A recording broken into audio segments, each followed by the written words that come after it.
Right, welcome everyone. We'll get started just at 10 a.m.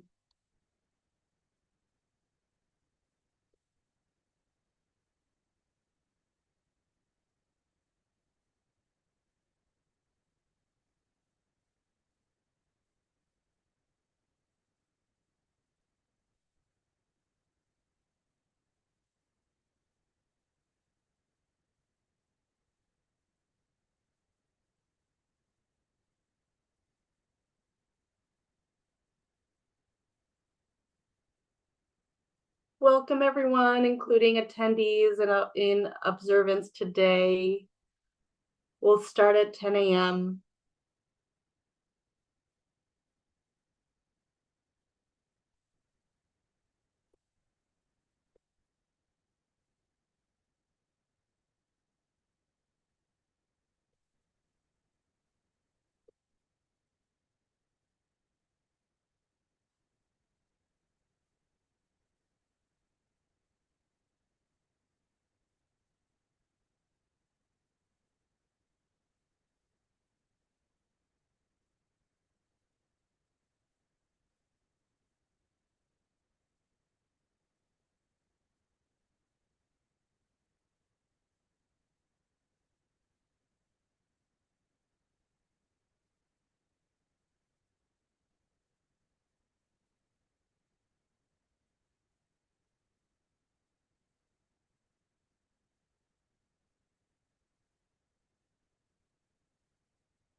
Welcome everyone. Thank you for joining today. Welcome to the observers as well. We'll start in 2 minutes.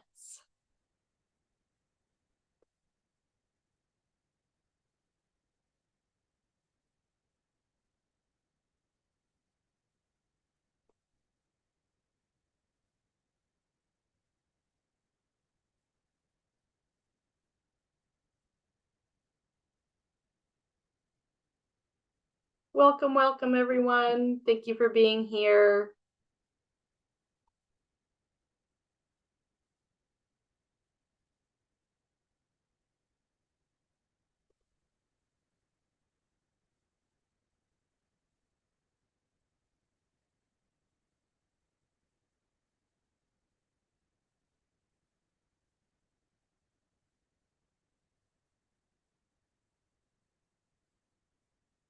Welcome to RPAG members who are joining us.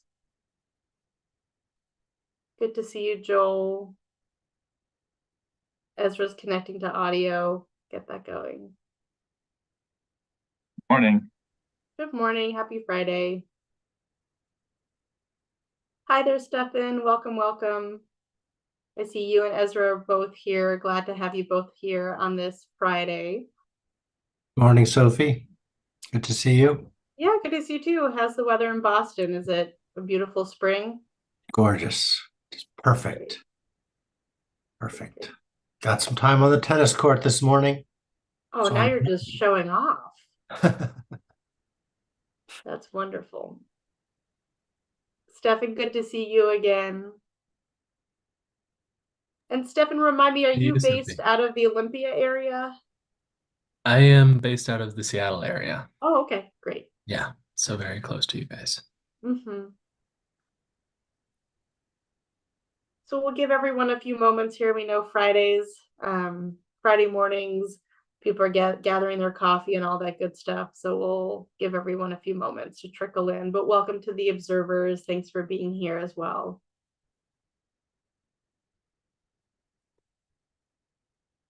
Joel, are you out of the Olympia area, or are you also elsewhere in the state?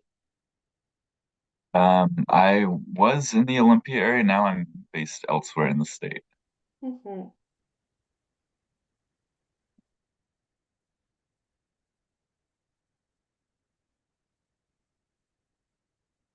I waved to the Capital and all of you who are Olympia based on my drive back from Portland this past Memorial Day weekend.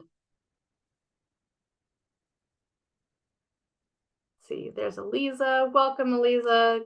Hello, Good to see you this morning. How are you? I'm doing okay, thank you. We're going to give everyone a few moments here. I'm going to just update your names for you just so that your affiliation is there. So people, the members of the public can see that. So don't be alarmed if you're seeing some changes occur. Public council.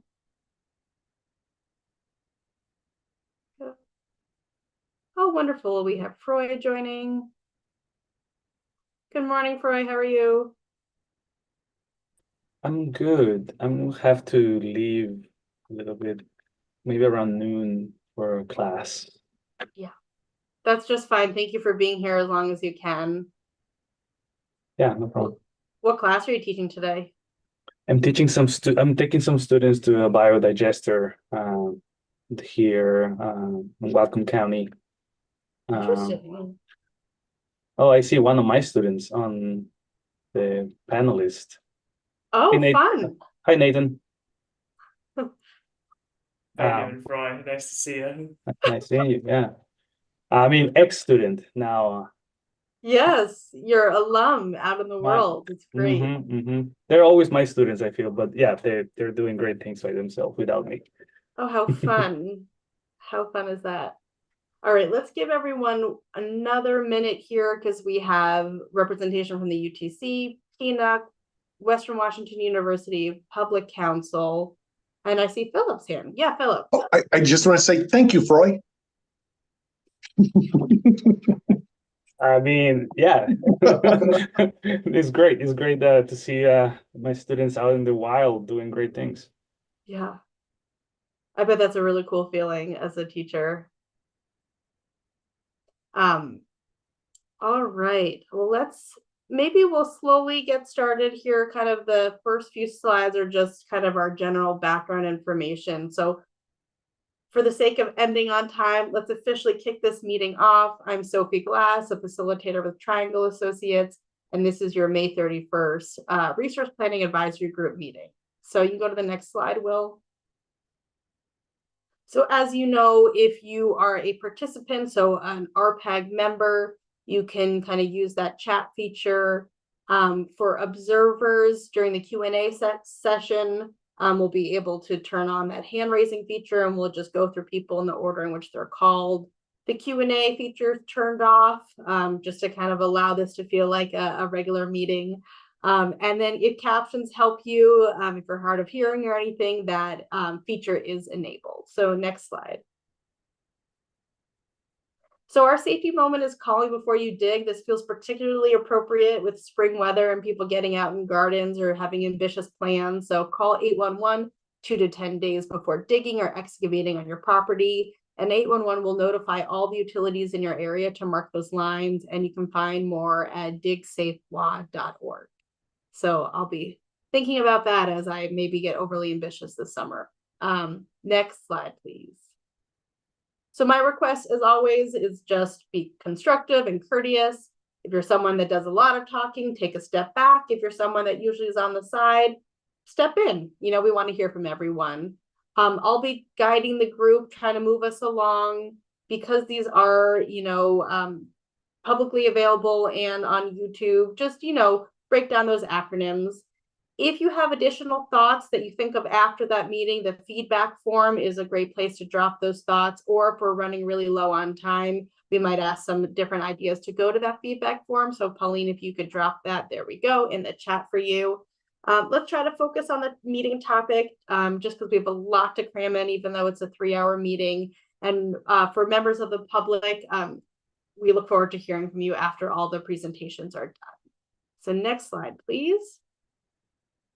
So our speakers today, this feels like it's just the family band, it's just PSE, no guest speakers today. So we have Philip Popoff, who you know is the Director of Resource Planning and Analytics, Elizabeth Hostner, who you also know, who's the Manager of Resource Planning and Analysis, Jennifer McGott, who is the Consulting Energy Resource Planning Analyst, Tyler Tobin, who's the Senior Energy Resource Planning Analyst, and Nathan Critchfield, the Associate Energy Resource Planning Analyst, and also former student of Froy, as we learned. Welcome to Megan. I just saw that you joined here. We're kind of just doing our intro slides. Good to see you this morning. So next slide, please. Our agenda is, we'll start off as usual with Philip just talking about what PSE has been hearing from the public as well as from RPAG members, just kind of filling in on what feedback you've been hearing lately. Elizabeth will intro with the electric analysis overview. Tyler will follow up talking about the electric price forecast. Jennifer will build upon that with the electric portfolio model. We'll take a break. Nathan will continue with reference assumptions for new resources, and Elizabeth will lead a discussion around the sensitivity analysis and provide some information. I'm going to be real strict with trying to start Elizabeth at 12:10 because this is kind of a discussion point. Elizabeth is wanting to hear some feedback from you, so I want to safeguard that time. We'll wrap with public comment. Okay, next slide, please. All right, Philip, if you could come on screen and just share a summary of the feedback that PSE has been hearing. Great. Good morning, everybody. Thank you for joining us. Let's go ahead and go to the next slide. Big picture, we've definitely heard feedback about wanting us to examine more types of energy storage and questions and issues around that. What I would like to just make sure is clear is the reason why we try and simplify down to a representative type of technology for different kind of energy storage classes. There's really two reasons. Like one is, let's say long-term storage. Well, there's a few different technologies. To put them into our models, right? To get those into the Aurora model, we need a lot of very detailed operational types of information. Now, that's not all readily available.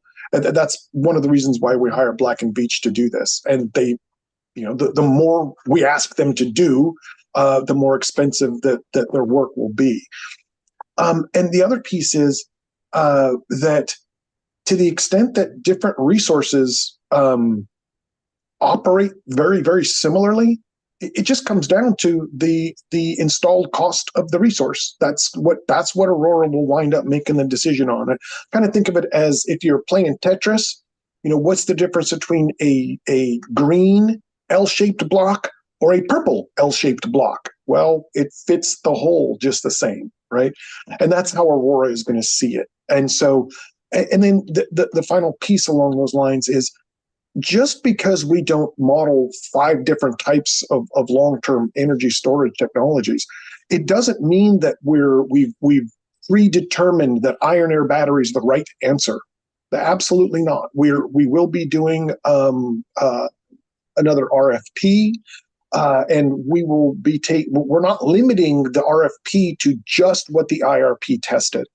Because again, we don't know, if these things operate very similarly, it just comes down to what the bids look like, right? Just on cost, if they operate the same. And we don't know what those bids are going to be. We have a guess at what these things are going to cost. So, once the bids come in for real, we'll analyze all of them, whatever the technologies are. So I just wanted to make sure that was also clear, that just because we didn't model it in the Aurora model for the IRP, it doesn't mean we're somehow excluding it from consideration when we go out there to buy resources for real when we're pinging the market. Thanks for that, Philip. Any thoughts from RPAG members on that explanation? Great. And welcome, John, and welcome, Lauren. Great to see you both here. So far, we've just kind of covered the public webinar feedback. So anything else for Philip to keep in mind before we move along? All right, you can go to the next slide, please, Will. Thank you. Yeah, thanks, Philip. So Elizabeth, if you want to come on, and we're going to start diving into the juicy stuff, the content here. Oh, I think, Will, if you want to click over, boom, there we go. Right. We'll let you get into full screen mode here for the perfect viewing experience. Okay, Elizabeth, take us away. Hey, thank you. I'm going to go through an overview of the electric process, how we go through analysis, the models we're using. And then I'm going to kind of hand it over to the team to go through some of these assumptions and the work that's been going on with the modeling. And then I'll come back at the end as we get through all the assumptions and the models and start talking kind of where we're going to go with the sensitivities to start testing some of these kind of what if scenarios off of some of those assumptions.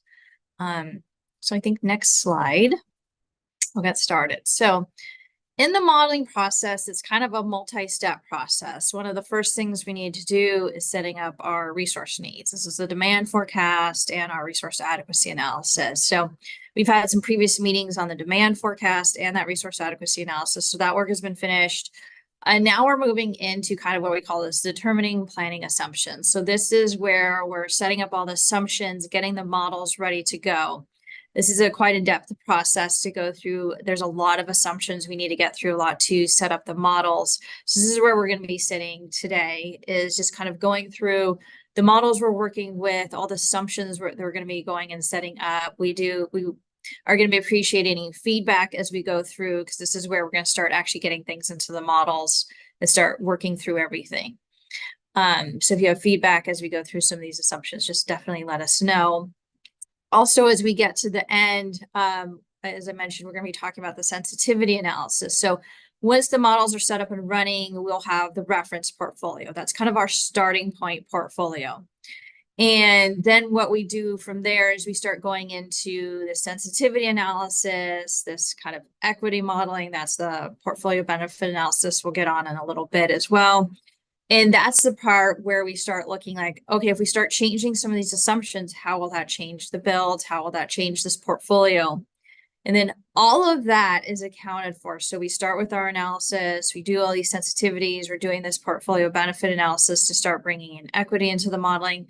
All of that's considered when we get to developing that resource plan. So this starting point, the reference portfolio, is not where we're going to end up for the final resource plan. It's just kind of, we need a starting point. We need to start somewhere to set up a reference portfolio and then start working through our analysis from there.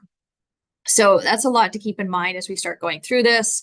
And then as we get into the sensitivities, we'll want to have a discussion about where we should be going with this and how we should be looking at it as well. And then once we have that final resource plan, the last step is to include that 10-year clean energy action plan. And then that will lead into what would be the CEIP after that, the clean energy implementation plan. So kind of ends up being a little bit of a circle as well. So I think next slide. This slide is just going to set us up for where we are today. It's a bit of an in-depth slide of all of the work. This is all the work that's going into setting up our analysis, the models we're using, where we're using in-house modeling work, and where we're bringing in some consultants to do some other analysis for us to bring into the modeling work. So as you can see, there's like the highlighted purple boxes that say Aurora. That's really a lot where we're going to sit. We're going to be looking at the price forecast. So Tyler will be taking us through that first price forecast. And that'll be setting up that deterministic price forecast. We have the natural gas prices going in there, the hydro shapes.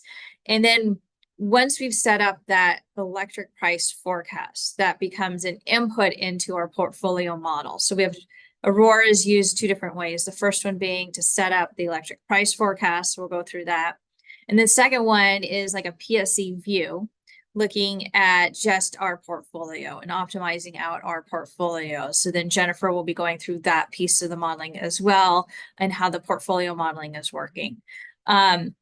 That's where we'll be sitting. There's the other pieces. I'll also be talking about sensitivity analysis. We also have this portfolio benefits analysis equity. We have a couple meetings coming up in June where we'll actually be diving into that equity analysis and how that's coming into the IRP as well. So we're mostly focusing on the portfolios, the electric prices today. But there is definitely more to come. All of these pieces will have their own little conversations. It's a lot going into these models. But definitely give us your feedback, ask some questions. We'll be kind of diving into a lot of the work that's been going on and ongoing work right now as well. Thanks, Elizabeth. Oh, good. I see a hand from Joel. Go ahead, Joel. Yeah, thanks. And thanks, Elizabeth, for walking through this. I was just curious because we've talked a lot about resource adequacy. It seems like this cycle, having E3 at a lot of these RPAG meetings to talk about that, and ELCC, and how different resources are likely to fit into meeting peak need. Don't remember hearing as much about the flexibility analysis, so I'm wondering if you could just speak a little bit more to what that is at a high level, and kind of what, if any, changes to that approach have PSE's been doing this cycle, or maybe that's still an analysis to come. I'm not sure where you're at in that process.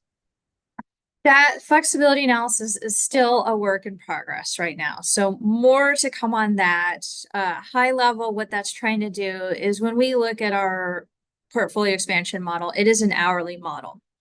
And so it's not picking up nuances of what could happen within the hour with ramping of resources, some ancillary services of those resources, like how can they meet balancing within the hour and flexibility. So that's a more to come analysis. And what we're trying to do in that one is setting up to look within the hour. So this is looking at like a 15-minute mark of how resources can be redispatched, how they can meet certain aspects of flexibility and be moved around within the portfolio as loads or other generating resources like wind and solar. Their generation could change for meeting those demands. So we don't have anything on the flexibility analysis now, and that is definitely a more to come.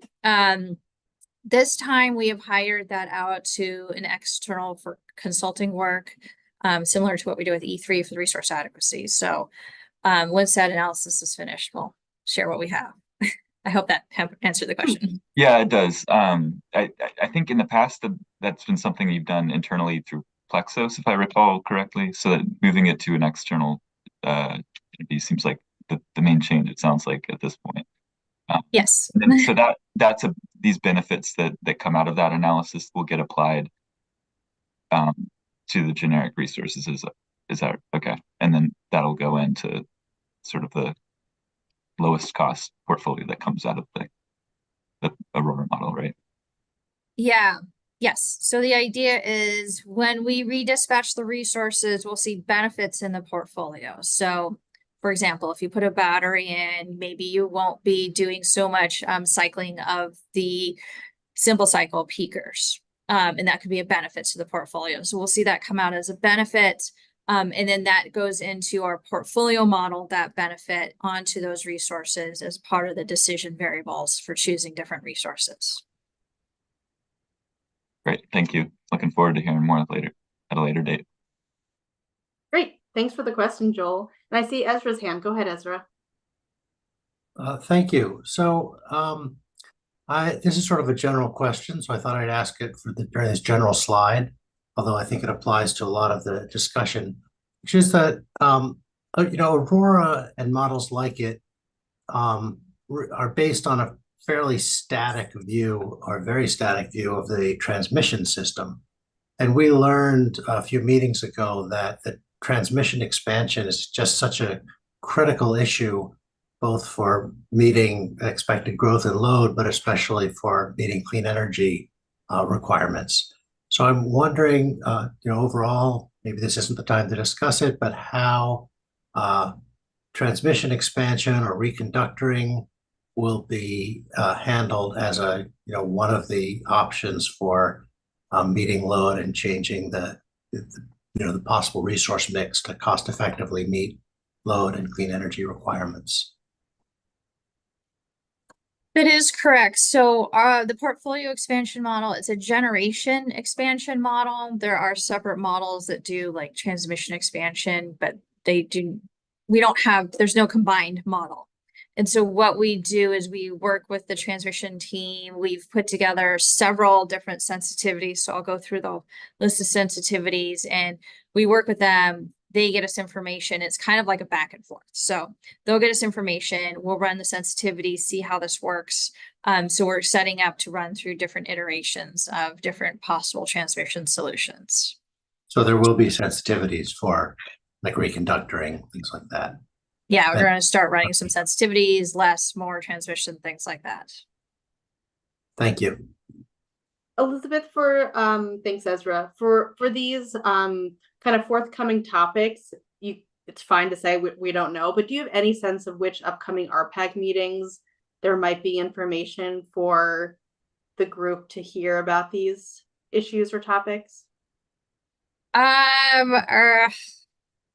We are still working out the rest of the meeting agenda. So I do know the June meetings coming up are on the equity analysis. Mhm. I have not thought beyond the June meetings, so we're Great. still working through some of that. Yes. Only if you had an answer at the top of the tip of your fingers. That's fine. Okay, very good. Well, thank you for those questions, Ezra and Joel. Anyone else have a big picture question overall in the electric modeling process? Oh, and I did want to clarify, sorry, Ezra, if I misspoke. So for our transmission assumptions, reconductoring is something separate. We are looking at expansion of the regional transmission system. So those are the sensitivities we're looking at. So I just want to make sure I was clear about that. Someone pointed that out that I might not have been so clear. Great. I see. So that's reconductoring is not one of those, or not a part of that. It's just building new stuff. Yes, correct. Thank you. Thanks for clarifying, Elizabeth. All right. Anyone else before we move along here? Well, thank you, Elizabeth. Those very, you know me, I'm so visual. It was really helpful to kind of see the flow chart there and the timeline the way you had it. So thanks for that. And we'll move on to our next slide now. All right, Tyler, take us away. Hey, good morning, everyone. So I'm going to talk about our electric price forecast, and on Elizabeth's slide, I believe she referred to it as the power price forecast. So those are kind of interchangeable terms. I don't know, I learned electric price forecast, so that's what I'm going to call it for this chunk of slides, but it fits into those power price boxes that Elizabeth had on the last overall flow chart. I don't have any specific breakpoints for questions, so feel free to put hands up as questions arise, and I'm sure Sophie will get my attention. Next slide, please. All right, so our electric price forecast, in the context of the IRP, as Elizabeth mentioned, this is a model we run through Aurora, and it's separate from our PSE specific portfolio model. We run this for the entirety of the WEC. So we have every generator, every balancing authority modeled. And by doing that, we're trying to simulate market conditions across the entire region. So we can take those market prices, extract them from this really massive model and put them into our portfolio model, which is a very detailed look at PSE's generation needs. So to do that, we start with an input database, and we collect this from Energy Exemplar, who is the software vendor for the Aurora software. They produce a database that gives us a really strong starting point. They've done all the hard work of tracking down all those generators and transmission assumptions. We take that database that's updated every couple of years, and we try to make it fit our expectations for the Pacific Northwest the best we can. So we update a number of data inputs, including a regional demand forecast, a hydro forecast, natural gas price forecasts, any clean energy targets. We take a look at all those resources and try to add any new builds or retirements that have been announced since that database was published. And we make any legislative updates. So in this case, we've included a carbon price.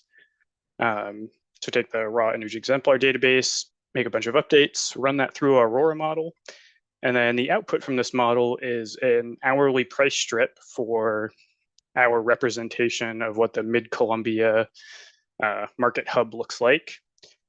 So we have a dollar per megawatt hour price forecast for every hour of our planning horizon that then makes its way into our portfolio model, our flexibility analysis, and then it's also used a few other places throughout PSE's modeling efforts, including RFPs, requests for proposals, and avoided cost of energy. Yeah, so this, I guess, since this is an input for all of these kind of downstream analyses, this happens well in advance of a lot of the other input generation that's going on. So we've been working on this price since like last summer, and we're just kind of finalizing it now. Next slide, please. So I'm going to walk through some of those updates at a really high level, and then we'll show some results, and then yeah, we'll pass it off to Jennifer so you can see how those results are used. The first kind of input that I'm going to talk about is our clean policies. So Aurora is a fundamental based model, so we have to enter in all of these policy assumptions and generator assumptions, operating assumptions, and how all those bits and pieces interact results in those market conditions that we're after. And one of the big things that's driving energy prices into the future is what kind of resources are doing the generating. So we look at clean policies which drive utilities and states to adopt more renewable energy sources, which have an impact on electric price forecasts. We're using the exact same methodology that we use in the 23 progress report. If you folks remember me giving a similar spiel a couple of years ago. So we grabbed some data aggregated by the Northwest Power and Conservation Council, which incorporates legislative renewable portfolio standard requirements. That's the RPS requirements. So those are legislatively binding targets, usually put out by states that say you need to achieve, 50% renewable energy by 2030. So CETA is a good example of a renewable portfolio standard. Any local government clean energy goals. So we're seeing more and more cities have, small or large cities have their own clean energy targets, and that's changing the landscape of what energy looks like in those regions. And then utilities have also pledged their own renewable goals, like Xcel Energy has a 100% clean energy target that may not be legally binding, but is certainly changing the way those utilities produce energy. In the past, we had just looked at those legislatively binding RPS requirements, but since those local government and utility policies are changing the way energy looks like in the WEC, we wanted to make sure we captured those in our model. And the way we've modeled all those targets, they come in kind of piecemeal by state, city, region, utility, and we aggregate those based on a demand, and we create one major goal for the entirety of the WEC. And that one long-term energy minimum, which is kind of the constraint terminology in Aurora for how this is modeled, we have to add a certain amount of energy that's can only be generated from specific types of resources, in this case, clean energy resources, wind, solar, hydro. And we used to model these on a state-by-state basis as opposed to one big target for the entirety of the WEC. But we were finding that states with really high renewable energy targets, such as Washington and California, which may be only suited to one type of energy, like wind or solar, we were getting really, really big builds in those states for these clean energy policies, and it was kind of warping what the energy landscape looked like. So by creating one target for the entirety of the WEC, we get the influence of, we have to have a certain amount of clean energy across the entirety of the WEC, but you can build that in places where it makes sense. Solar can be built in Arizona or Nevada and pulled into California based on the availability of transmission, or in the case of Washington, we can build wind in Montana, which is a great resource, and pull it into Washington state to help meet some of those clean energy requirements. All right. Next Let's just slide, take your please. pause there right before. That was a lot of great context. Just scanning the room. Any questions so far? Feedback so far? All right. Good. I was stalling to allow you to take a drink of water. My plan is working out perfectly. Thanks, Sophie. Very good. All right. Carry on, Tyler. All right. Onward. Thanks, Will. All right, so we're still in updates. We also update our natural gas price forecast. And let's see, we do this every year. We build an ensemble forecast that's composed of a forward marks forecast for the beginning portion of the planning horizon. And that's supposed to capture natural gas prices as we expect to see them for the next several years. We build a little transition period in so that there's a buffer between those two prices. And then we end up modeling our long-term natural gas price forecast with a Wood-Mackenzie long-run fundamentals forecast. So just updating from the 23 progress report, the Wood-Mackenzie forecast was the spring 22 and the 23 EPR. We've updated that to the latest available forecast from Wood-Mackenzie. And we also grab the most recent forward marks available for when we extract that data. I'm noticing in the chat a question from Ezra about clarifying if real, levelized, or nominal. Levelized would be it would be in the first period. So I levelized these back to 2025. So both of these are in $2025. Thanks. Does that help, Ezra? Yeah, I mean, this in later slides wasn't clear. Okay, thanks. Great. All right. So I'll try to point that out as we go. Point that Ezra. out. Yeah. Beautiful. All right, Tyler, carry on. Great. So in years past, we've used a smaller period of forward marks. We tended to use a 5-year window of forward marks, and then transition into our long-run Wood-Mackenzie fundamentals. We noticed a really big break, a disconnect in that forward marks to Wood-Mackenzie transition period. So there's a big drop in prices that created some suspicious looking dips in our electric price forecast. So we extended out that forward marks forecast out to a 7-year period, 2024 to 2031. And that allowed for a much smoother transition between these two forecasts. So it's a subtle nuance that's a little different from our 23 progress report, but was just to, create a smooth transition. And here on the chart that I'm showing you is the natural gas price forecast levelized for the period 2025 to 2050 in dollars per MMBTU. And the bar on the left is the levelized price for the 25 IRP at 454, and that's up a little bit from the 23 EPR price forecast.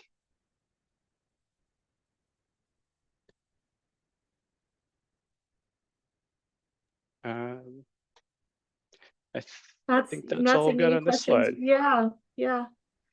Not seeing any hands. We can move on to the next slide. All right, continue to talk about updates we make to that input database. We also update the hydro assumptions for the Pacific Northwest region. So starting in the 23 progress report, we take a look at, we've incorporated the impacts of climate change on our hydro forecast. So the scale here, the chart that I'm showing is an example year with months on the bottom of the slide. So January to December, and then the average megawatts of hydro across the Pacific Northwest region. And I've got two colors here. The green color is the 25 IRP assumptions, and the 2021 IRP is the red line. And the reason I went back to the 21 IRP is that uses the 80-year historic hydro record as opposed to the climate change assumptions, which we adopted in the 23 progress report. So I wanted to show you a comparison from historic hydro to the climate change assumptions. And kind of the big differences between those two forecasts are, you can see in the winter months, particularly January to March, the climate change hydro allows for more capacity. And then in the summer months, where it's hotter and drier, we have less hydro capacity as compared to the historic record. How we come up with those climate change assumptions? There were 3 climate change models looked at by the Northwest Power Conservation Council, colloquially named AC&G. It's like CAN ESM, CC SM4, and I am forgetting the last climate model, but we can get you that information if you're truly interested. But these 3 different climate models represent a range of different hydro assumptions, and as well as load assumptions that cover a range of different probabilities. And we've averaged all those assumptions together to take a look at the overall trends in what those climate change impacts are for the Pacific Northwest. Tyler, I see Laura. Oh, sorry, I didn't mean to cut you off. No, go ahead. I see Lauren's hand, so I wasn't sure if that was from a few moments ago. Great. Thanks, Sophie. And I do have a question about actually like a previous slide, but on this piece, I do know that the council is looking at some potential updates to this methodology, and I'm just curious if PSE is tracking that, for the 9th plan development. It's not clear to me exactly what they're going to be right yet. I think they're still working through some of the changes, but just want to sort of echo our support for using the council's climate change baseline in the modeling, and as it gets updated, encourage PSE to track that and incorporate changes as necessary. And then I did have a question about the gas forecast. Apologies for being kind of late on this. Yeah, no worries. We can back up a slide. I think I've got plenty of time. Yeah, I'm just curious if any of those forecasts take into account British Columbia LNG exports that are going to be starting within this cycle, I believe in 2025. I'm just curious if that is taken into account in those forecasts and what the impact is. Yeah, Lauren, I am not an expert in gas price forecasting. It's kind of an input that I take and use. Let me catch up with our gas expert, Gurvinder, offline. We'll get back to you the feedback report. Okay. Thank you. Yeah. Appreciate it, Tyler. Great. Emily, just wanted to make sure you flagged that for the notes for the feedback report. Great. All right.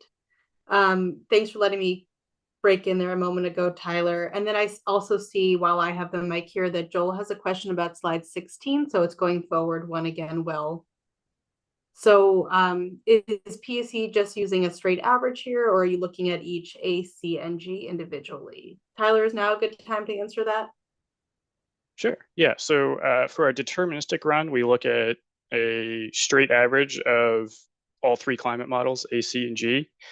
And then when we move to our stochastic price forecasting, we split those hydro cases up separately. So we will have a view into the impacts of each of those different climate change scenarios.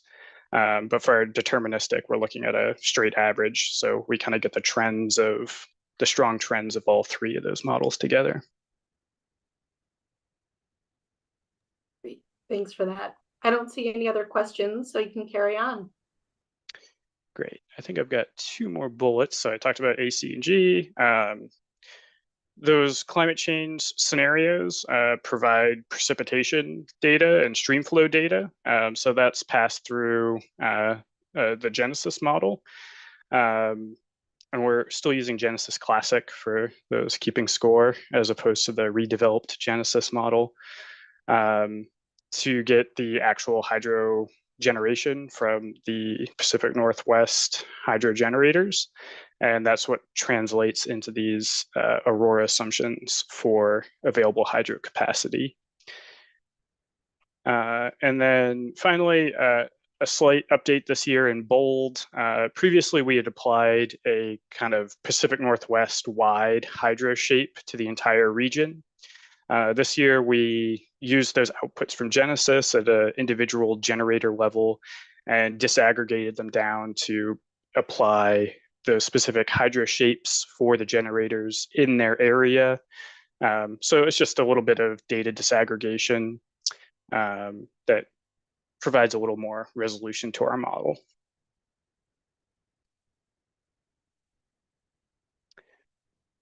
And that's all I've got to say about hydro, if there's no more questions. I'm not seeing any questions. Let me just scan the room. Anyone want to break in here with a question before we talk about load? All right, Tyler, you can move along. Great. All right, so this chart is a look at the load assumptions over the modeling horizon. So I've got average megawatts on the y-axis and then our modeling year on the x-axis. So I've broken these up into 3 distinct groups, and you kind of see the shades of green, where solid lines are the 25 IRP and dashed lines are the 23 progress report. So solid represents the update into this new planning cycle. Starting at the bottom, this is the Pacific Northwest regional load, and we acquire that from the Northwest Power Conservation Council. This data is consistent with the regional load forecast produced as part of the 2021 power plan. We would have liked to have updated this data, given all the great talk about electrification, transportation electrification, and data centers. But when we started this forecast, the council hadn't released any new forecasting information. And we really wanted to keep the tie between our hydro data, which uses climate change assumptions, to our load forecast, which also embeds those climate change assumptions. So we've retained the same forecast from the 23 progress report, and that's why there's no difference between the solid and the dashed lines. In the middle bar here, in the dark green, is the California load forecast. So previously, we had used the energy exemplar base assumptions for all of our California load, and we saw that it was looking really flat, and that didn't seem on par with what we were observing through reports from CAISO. So we imported the 2022 CEC, that's the California Energy Commission, IEPER. Oh man, I always get this acronym. Energy Planning Report. I'll take a look. I'll look that up quickly. We can help you out in the chat, Tyler. You All can. right, yeah, that'd be great. Yeah, move along. It's like their equivalent of an IRP. So we grabbed their 2022 load forecast, which includes the impacts of EV and climate change. And we saw a pretty dramatic increase in load. So that's reflected in this model. And then the light green at the top, that is kind of everything else in the rest of the WEC that's not part of the Pacific Northwest or California. And we've just retained the default assumptions from the Energy Exemplar database.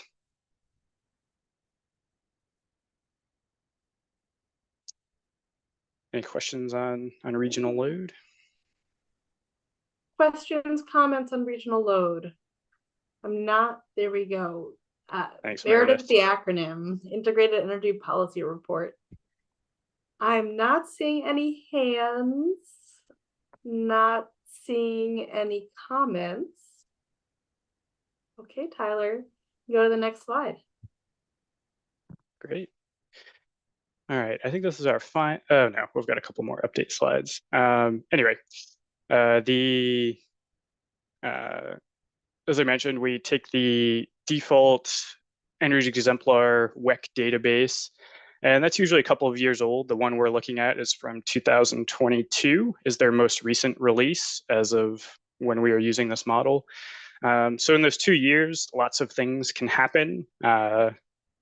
Retirements for coal plants are announced and new resources are built. So we try to make the database as up to date and fresh as possible.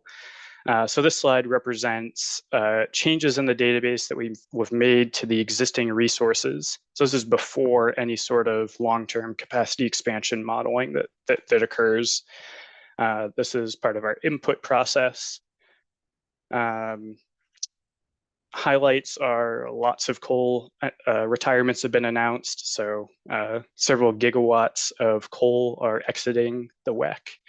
A good chunk of that is in the Northwest Power Pool Northeast region, particularly Alberta, which is retiring coal and repowering those with gas. So you'll see a bit of a connection between coal going out and gas coming in on the figure on the right, which looks at recently announced projects that are either in late stage development or under construction all across the WEC. So we try to, this is a somewhat important step to take a look at what's coming into the region, but maybe not super critical in that we're going to do a capacity expansion anyway.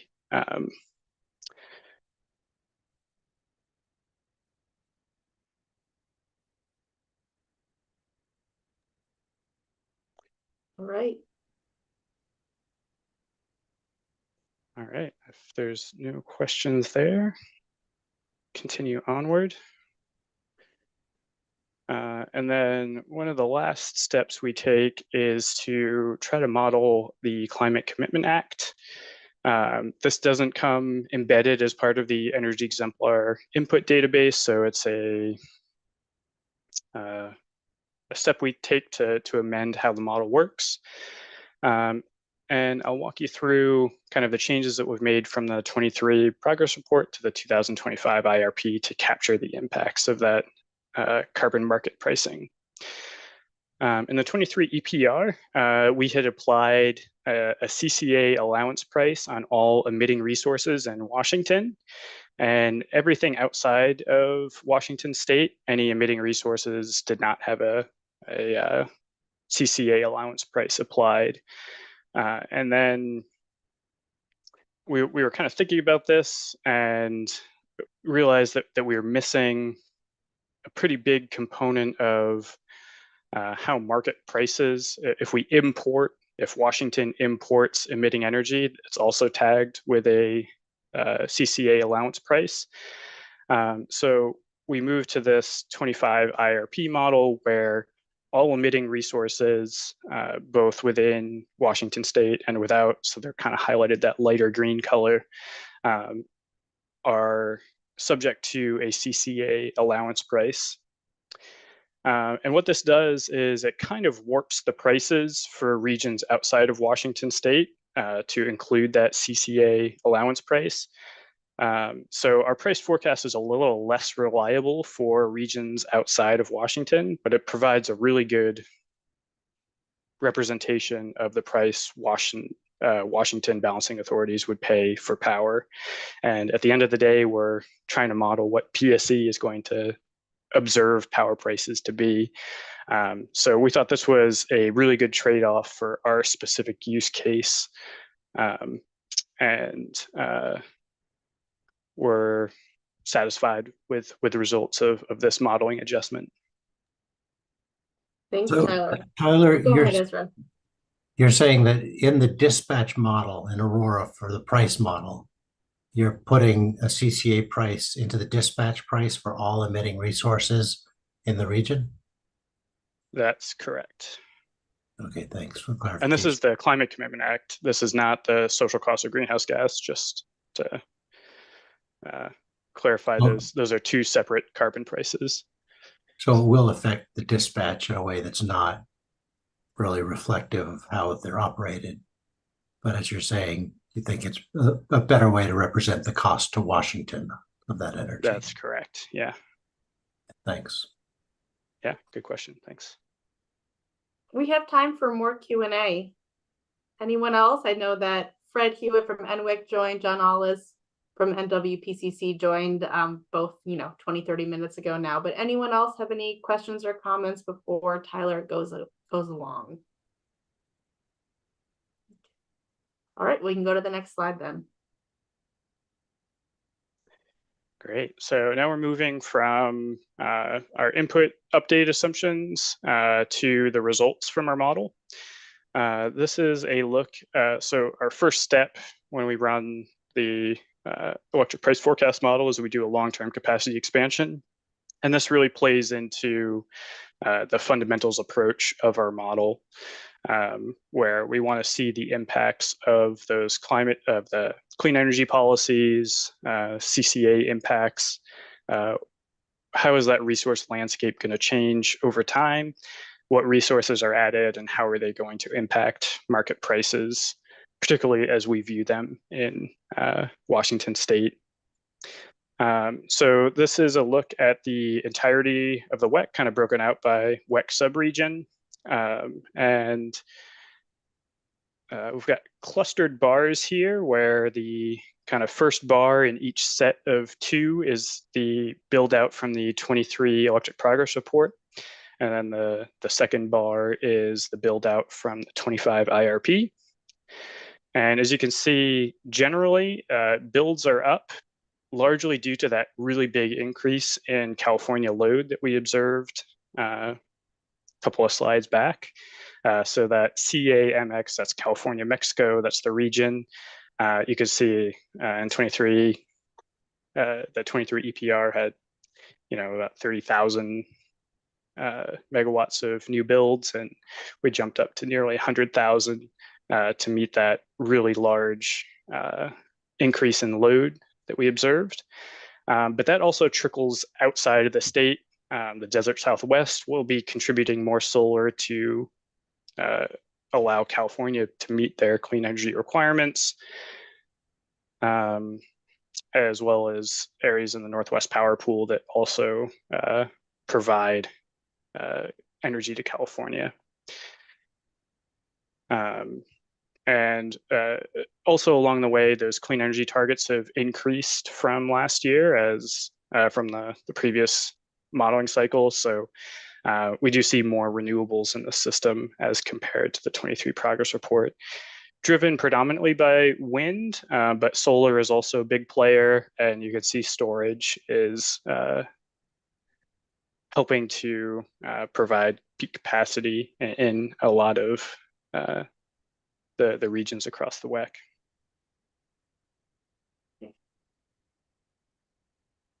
All right, I'm not seeing any hands. Go to the next slide.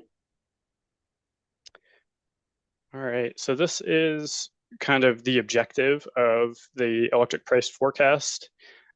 We're Actually, Tyler, I spoke too soon. I see John's hand. All right. Go ahead, John. Hey, Tyler. Hopefully you can hear me. Sorry, I'm on my phone. I'm mobile while I'm listening to this. Nice presentation so far. Just a question, and I apologize if I missed it. When you were treating the new resources in Aurora for the build out, do you have can you remind me what you assumed for the Inflation Reduction Act kind of application of the ITC and PTC? Yeah, so we applied the IRA and we applied only ITC credits to all the renewable resources that would qualify. And that's kind of in line with the default assumptions that come through the Energy Exemplar database. Does that answer your question? It does. It does. The only comment I would make, we actually are doing the same thing right now. But we're kind of investigating that it may be true that the PTC may be more valuable for certain resources. We haven't incorporated that yet. We're still kind of investigating it. Just something to flag. Maybe you folks might want to take a look at it on the side. Right now, like early studies for us look like the PTC might be better for some renewables, maybe the ITC for some of the other resources. Just Thanks, John. Thanks, John. It's always good when multiple entities are working on similar initiatives. I heard someone else's voice. Yeah, Elizabeth, go ahead. Yeah, so I'll just point out, John, so this is for the electric prices. So between ITC, PTCs, yes, PTCs will probably give you better for like wind and solar. So you could see a little bit trade-off between wind and solar. We also kind of go a little bit more in depth in our ITC, PTCs assumptions through our portfolio models. So we do have it broken out between what gets an ITC, what's getting a PTC. And we did do that analysis breaking out what would be better for ITC or PTC. Because like traditionally solar had gotten the ITC, but now they're qualified for the PTC. And that could actually get you better, more reductions or better cost assumptions on the solar using the PTC, for example, given that costs may be coming down. So also point that out. We have some different assumptions. Yeah, thanks, Elizabeth. Great. Thanks. Appreciate it. Always good to draw those borders between. Go ahead, Sophie. Well, I'll just remind the viewers at home that there's an acronym appendix in case the ITC and PPC is making a little dizzy. So Tyler, please keep going. Great, thanks, Sophie. And ITC is investment tax credit and PTC is production tax credit. All right, so I think I was starting off, this is kind of our objective for the electric price forecast to get a price strip of what the electric price forecast as represented at the Mid-C, Mid-Columbia market would be for PSE to purchase power. And then that gets passed to our two-zone model that we use for our portfolio analysis. I've got on this slide a comparison to our electric price forecast from the 23 progress report. The x-axis is the modeling horizon again. And then on the y-axis, I've got dollars per megawatt in nominal dollars. And all these prices are the average for the year. And broadly speaking, these prices are in line with what we were seeing from our 23 electric progress report. A little higher in the near term due to higher natural gas prices. And then a little higher in the midterm due to a higher CCA allowance price that we're modeling. And I think we have a chart later on the slide deck that details that CCA allowance price that we're using in both our electric price and portfolio model. And then as the prices grow out to about 2048, 49, and then we see this tail where prices actually start to drop. We've attributed that drop to California reaching their 100% clean energy requirement. So that's kind of like a breaking point, a tipping point where there's enough renewable energy providing zero dispatch cost energy in enough hours that we see the price start to decline as opposed to continue to increase. Yeah, I think those were the major points for this chart. I see Joel's hand. Yeah. Yeah, thanks, Tyler. I guess the sort of cliff in 2050 is what I'm interested in. I think what you just said starts to explain it, but I'm not sure why it's so abrupt, because there would be a sort of, presumably it'd be a gradual transition off of gas and into these 100% clean energy scenario. And it seems like it's not intuitive to me why that would kind of fall off a cliff like that in 2050 rather than some other shape. Yeah, Joel, I think that's a good observation. maybe a slide later on in the deck will illustrate this a little bit better. This is our deterministic run that we've selected for this price forecast. We've run many more simulations as we were developing the price inputs. And we had seen some more gradual declines in some of those other simulations.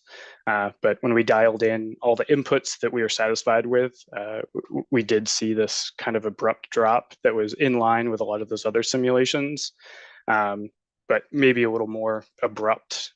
You do start to see like a levelizing between 48 and 49. The price doesn't increase as dramatically, and then you've got that kind of big drop. Definitely we'll spend some more time looking at that, but given the context of a lot of those other simulations that we've run, and we're seeing this kind of dip repeatedly across all the simulations, we feel pretty comfortable with that result. Thanks for the question and for the response, Tyler. I see Ezra's hand now. Yeah, I was wondering, you talked earlier about your assumptions about the renewable requirements as sort of aggregated renewable energy requirement across the WECC. But I'm wondering if there's any in this modeling, any representation of compliance with the Washington Clean Energy Law, especially the 100% clean 2045, and how that would impact pricing. Because it seems like that, one thing you might expect is that there would be a lot more renewable energy depressing prices as we approach 2045. But I guess there's a flattening out here, but I'm wondering if that's represented in this model in any way. Thanks, Ezra. Yeah, so the Clean Energy Transformation Act that requires Washington to be 100% clean by 2045 is represented. It's represented in that big WEC-wide clean energy goal. And I guess I'll note that some of the interactions in this model, since we're looking at such a large region, are coarser than you would observe in the very focused look that we get in our specific portfolio model. So Washington State itself, is fortunate to have a lot of hydropower, which counts as a clean resource under the Clean Energy Transformation Act. So at the level we're reviewing prices, by and large, Washington State is nearly at 100% today. And then on into the future, as we add some more wind and solar resources at a state level, we reviewed where Washington sits with respect to that 100% target. And we're at 100% even using that kind of WEC-wide target. So it's represented and observed in our results without having to explicitly model a Washington 100% target. Okay, but just to push back on that a little bit, the target as you're describing it is closer to a carbon neutral target. When you say Washington is close to 100% now, that's closer to 100% neutral, which is not the same as the 100% clean target. Right, but it just requires it's likely to require a lot more. I don't know how you would model it. I would admire anybody who can figure it out now. Quite difficult, but it is a more demanding target. Could you would have a more dramatic effect on price? Could you maybe explain how you see neutral and clean as different? Well, because neutral means you can have a lot more shifting of renewable energy between, over time. You just have to meet your load with renewable energy credits, essentially. That's, it's not quite that flexible, but whereas the 2045 target, ostensibly, we'll see how the rules actually flesh out when we get there, but the idea is that you basically you can't be using fossil energy 1 hour and making up for it with renewable energy in another. Yeah. I think the rulemaking is underway, so we'll learn more as that progresses.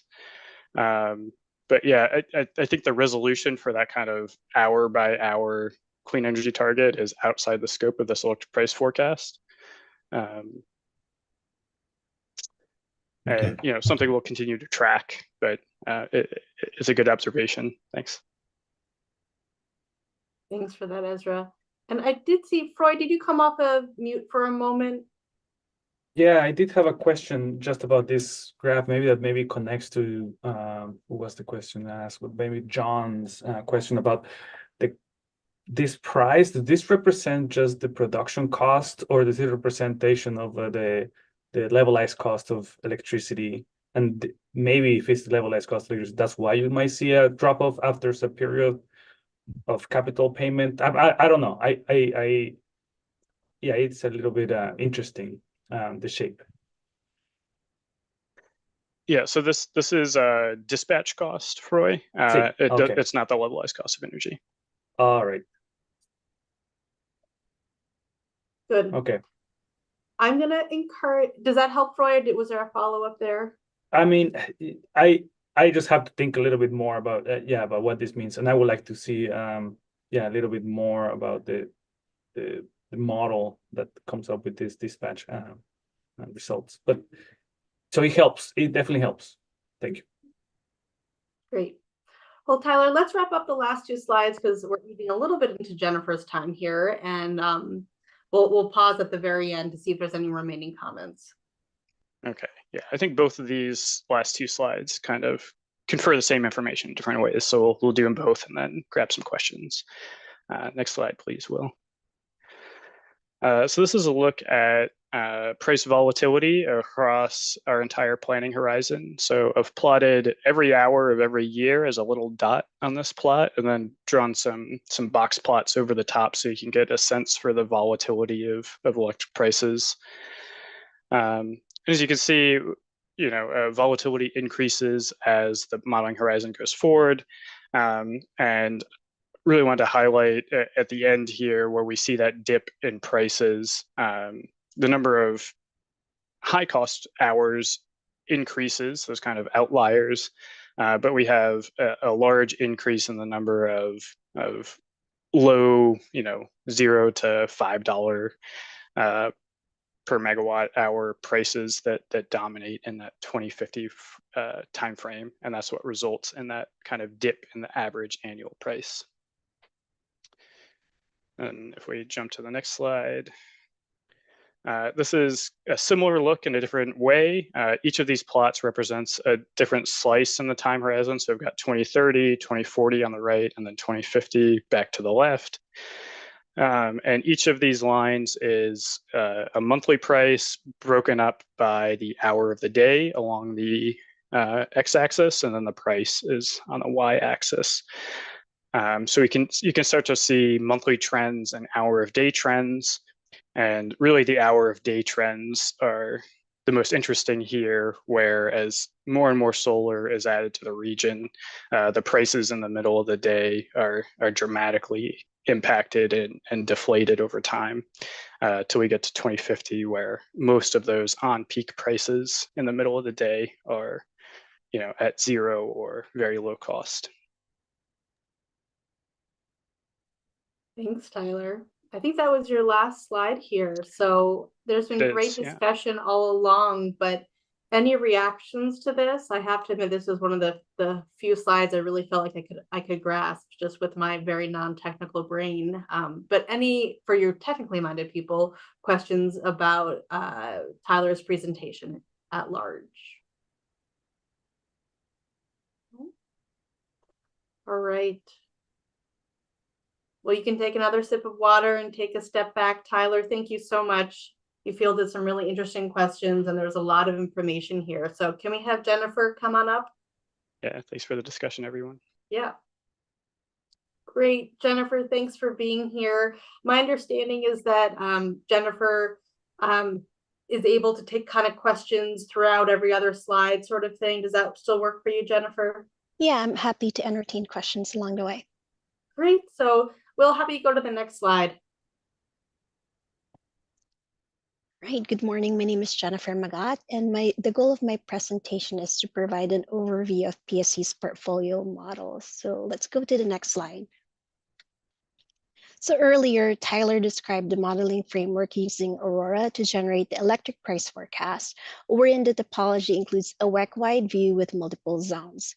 PSE's portfolio model also uses Aurora, but the system is much smaller. It's a two-zone system. So in this slide, the rectangular boxes represent the zones in our two-zone system. Zone 1 is PSE, and Zone 2 is the mid-C market. The arrows that you're seeing here between the two zones represent the transmission link between the PSE system and mid-C market. All existing and new resource alternatives are located in the PSE zone to make sure that they dispatch to PSE demand.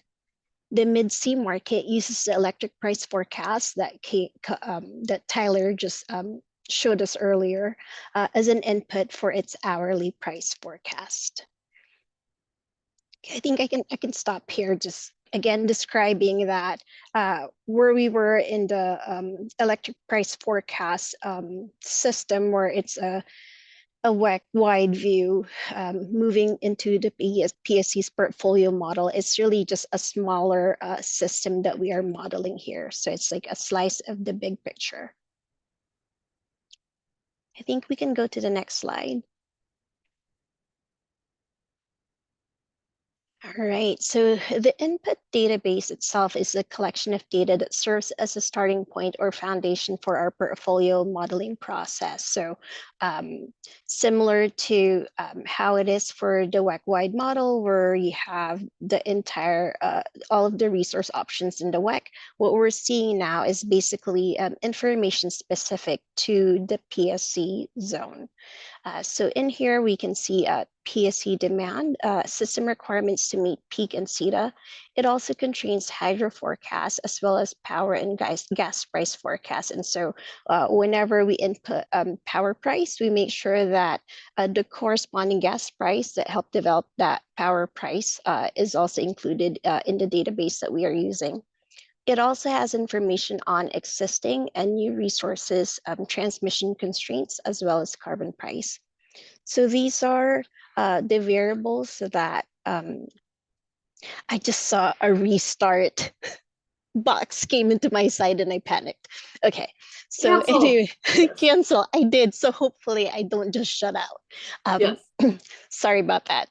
But anyway, so these are just the major variables that that are needed, the parameters that are needed by the model to run simulations and perform calculations. And we don't have it numbered here, but there are two phases in PSE's portfolio modeling. The first phase is the long-term capacity expansion model run. We also refer to it as LTCE, or sometimes just long-term run, which forecasts the resources to install or retire over a long-term planning horizon. And again, this is in order to keep pace with the energy and peak needs and meet the requirements under CETA. The long-term capacity expansion run produces a set of resource builds and retirements that includes the impact of the social cost of greenhouse gas. We have a slide later where we will revisit PSE's application of the social cost of greenhouse gas in the portfolio model. But the output from that long-term run is then passed on to the second phase of our portfolio modeling process, which is the hourly dispatch for PSE. We also call that the standard zonal model run, or just the hourly run. And in that modeling run, Aurora simulates every hour of the study horizon for a complete dispatch of the resources. The hourly run then produces the total portfolio costs and the hourly dispatch of existing and new resources included in the portfolio. I think this is a good stopping point. So if there are any questions, I'm happy to take them. Otherwise, we can move on. Questions or comments so far for Jennifer? Looking around the room. Jennifer, I'm not seeing any hands and I'm not seeing anything in the chat. So carry on. Great. All right, next slide, please. All right, so this slide should be familiar since PSE went over this at the RPAG meeting on March 12th. Here, we are describing how PSE models greenhouse gas as a cost adder when making resource decisions for the IRP. So direct costs and externality costs are added together to calculate the total cost of making intermediate and long-term resource decisions. Direct costs are what drives operations such as plant costs, operations and maintenance, fuel costs, variable costs, and CCA costs. So these are costs that are paid for by PSE and are reflected in customers' bills. Externality costs are the values that do not affect operations and are costs to society. So here we can see that this is the calculation of the tons of pollution, including upstream emissions times the social cost of greenhouse gas based on the dollar per ton rate from the UTC. This cost to society as a whole is an externality cost. So this is not a cost charged to our customers like carbon taxes maybe. So what does this mean in the portfolio model? So when applying the social cost of greenhouse gas as a cost adder for emitting resources, the cost is included in the value reporting of that emitting resource during that long-term capacity expansion phase of the modeling process. But the emission costs are not included in the dispatch. So the social cost of greenhouse gas is accounted for post economic dispatch of the emitting resource and is included in that resource value calculation. So Aurora uses this information then to evaluate that emitting resource against competing new resource options in the portfolio. In terms of unspecified market purchases, PSE uses the emission rate per the CETA requirements of 0.473 metric tons of CO2 per megawatt hour. And also, I just want to add here that based on feedback from the RPAG meeting on March 12, PSE will run a sensitivity where we will include the social cost of greenhouse gas in dispatch costs. So this means that it will be included as a direct cost in the long-term capacity expansion modeling. Any questions there? Hopefully this really brings it home since we've covered this previously. Great. Thanks, Jennifer, and for emphasizing kind of previous feedback there. Questions or comments? Okay, let's move on then. Okay, so in order to solve the two-zone system in the long-term capacity expansion model run, Aurora employs a mixed integer linear programming. So it's a powerful optimization technique when decision variables could be continuous linear variables, or they could be discrete. So we can think of discrete variables could be how many resources could be built, while continuous linear variables could be the total cost of resource. So having this optimization technique using mixed linear integer programming really allows for consideration of different types of variables.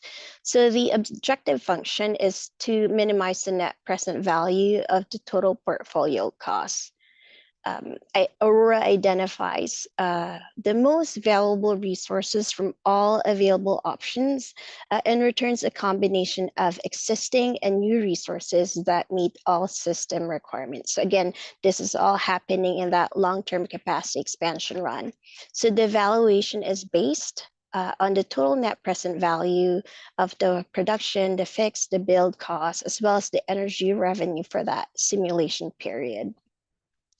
And the way that works, the solver runs through multiple iterations during that long-term run to evaluate a mix of resources in the system that meets all of the requirements until the total portfolio costs converge.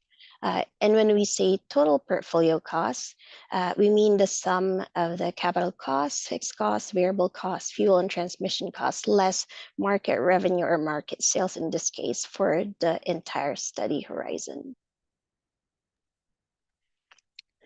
And there are multiple considerations in that long-term run in order to accurately represent the PSE service territory and resource additions. Constraints are placed in the model in order to help produce a reasonable output. So the table here describe these constraints included in the model. We have resource characteristics that forces the model or forces resources to behave as they would in the real world. We have transmission constraints, which limits market purchases based on real conditions. And additionally, for the 25 IRP, we are modeling transmission capacity limits as build limits for generic resources in various locations. So the information that we've heard from previous RPAG presentations about transmission limits will be used as an input in our portfolio model. The demand forecast is also a constraint and informs the model the demand profile it must meet. And we also have resource adequacy and renewable requirement in here that helps ensure that the final portfolio not only meets resource adequacy standards, but is also CETA and RPS compliant.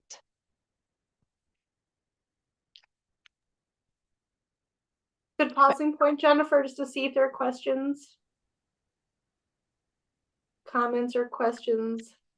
I think you're being too clear and succinct. I like it. Yeah.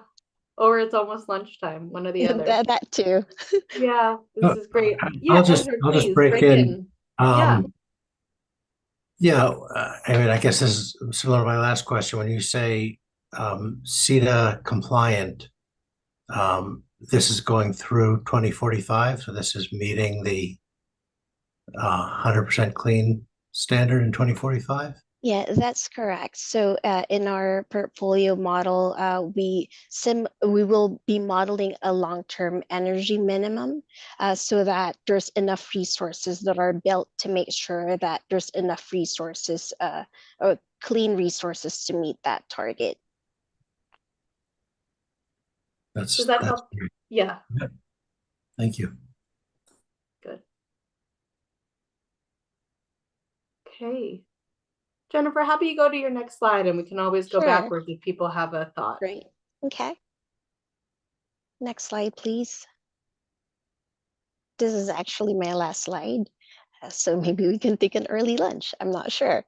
I'm gonna be briefly discuss the difference between the deterministic portfolio analysis and the stochastic risk analysis. So our deterministic analysis is a method in our portfolio analysis where the outcomes are predicted based on known inputs such as load and power prices without considering randomness or uncertainty. So it helps us to answer questions like a question such as how will different resource alternatives dispatch to meet PSE demand or to the market given a set of assumptions defined in our reference portfolio or in the various sensitivities that we may be evaluating.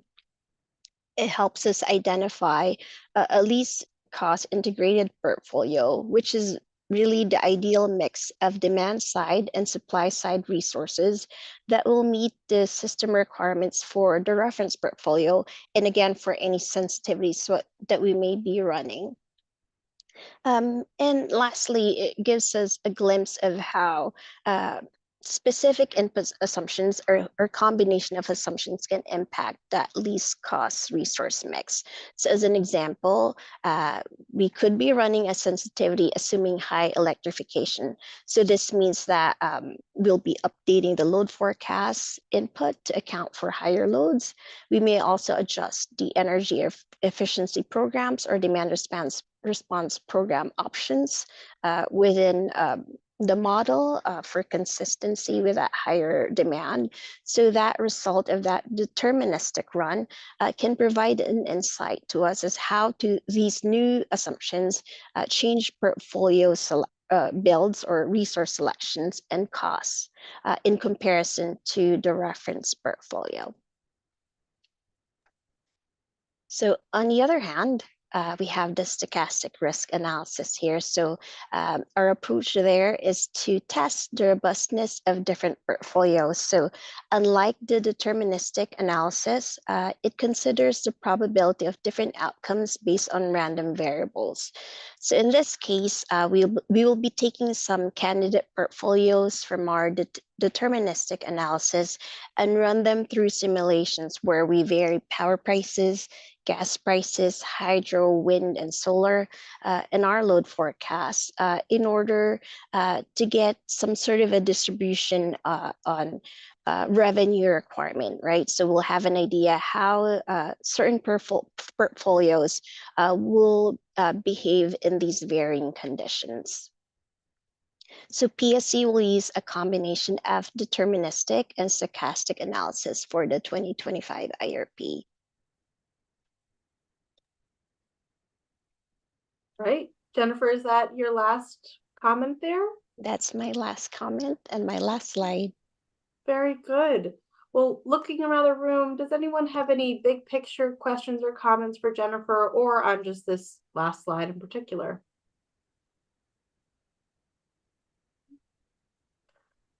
Well, thank you, Jennifer, for your great preparation there and for the good questions, especially Ezra. Thank you for the good back and forth.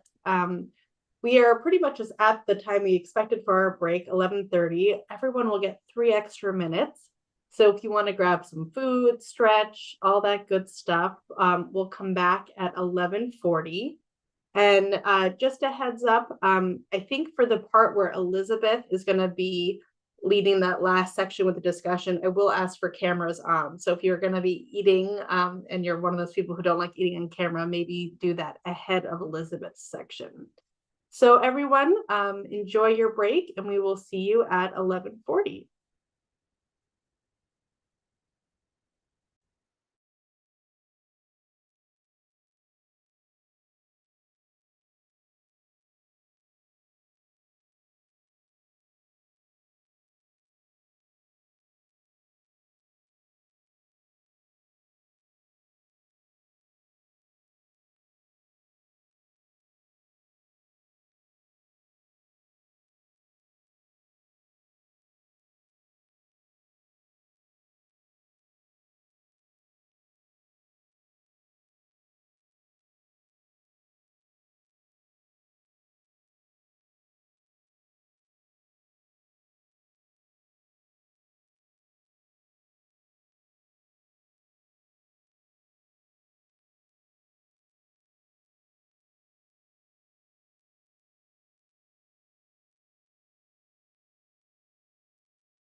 Okie doke.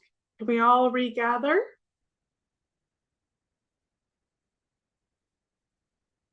Especially Nathan.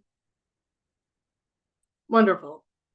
And can I just see from our PEG members a thumb, a face, or just something to know that you're back? I see a face from Froy, Joel, Stefan, Lauren. Stefan's back. Great. Joel's here. All right. I think that's critical mass. Will, can you get the deck back up?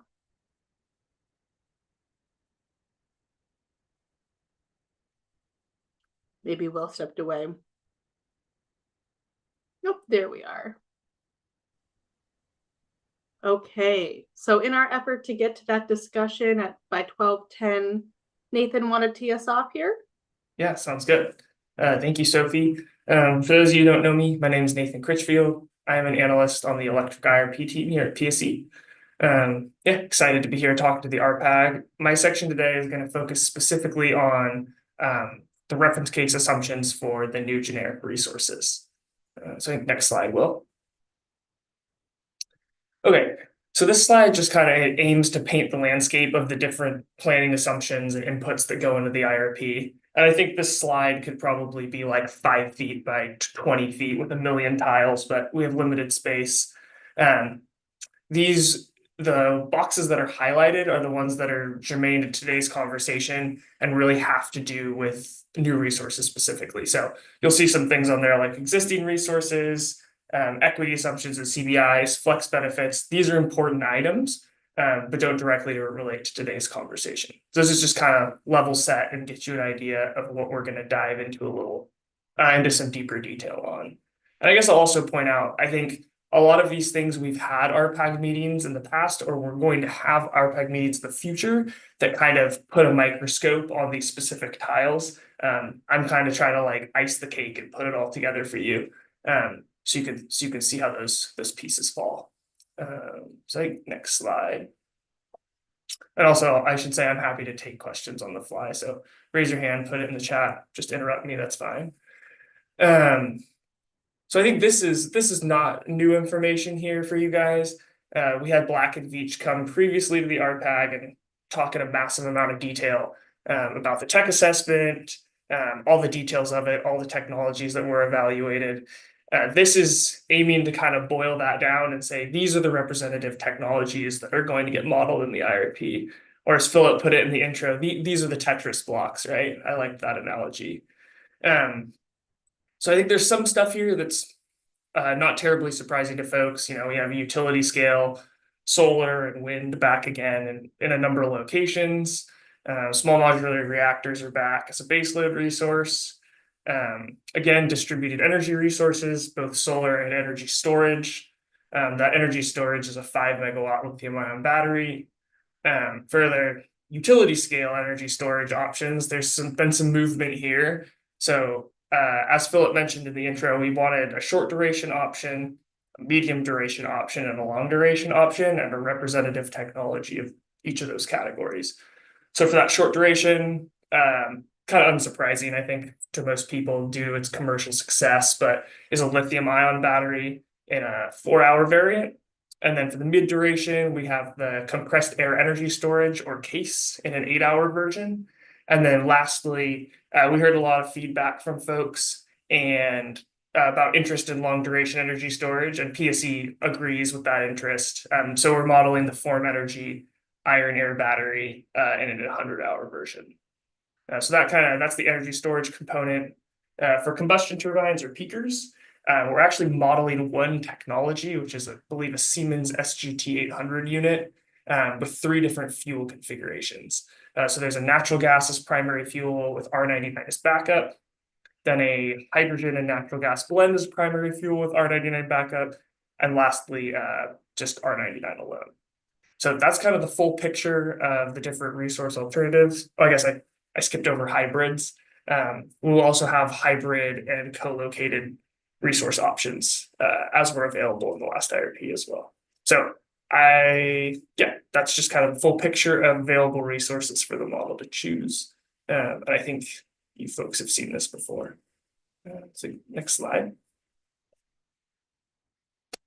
Sweet. So I think transitioning from what those different specific technologies are to where our model can actually see and build those technologies is what this slide is trying to accomplish. So wind and solar, we have pretty wide geographic variability where these resources can be built. And I think you guys are energy experts, you know the benefits that are associated with that, right? Like if we build all our wind in one place, we're not really diversifying. So I think that's the motivation there.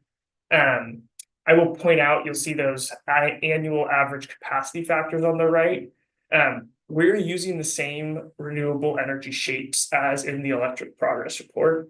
These were developed by a consultant, DNV, and they developed shapes for our generic resources, but also all of our existing resources that are pretty site specific. So that data is getting used again in this cycle. One point of clarification I'd like to make on this slide, we have both PSE territory and Western Washington listed as resource groups. The delineation here is Western Washington is like the whole west part of the state if you subtracted out PSE's bubble, whereas PSE territory is just PSE's bubble. And so the difference is a resource in Western Washington area would have to get wheeled through Bonneville Power Administration back to serve PSE's load. So that's kind of the modeling distinction there. Yeah, I don't know if there's any other questions on this slide.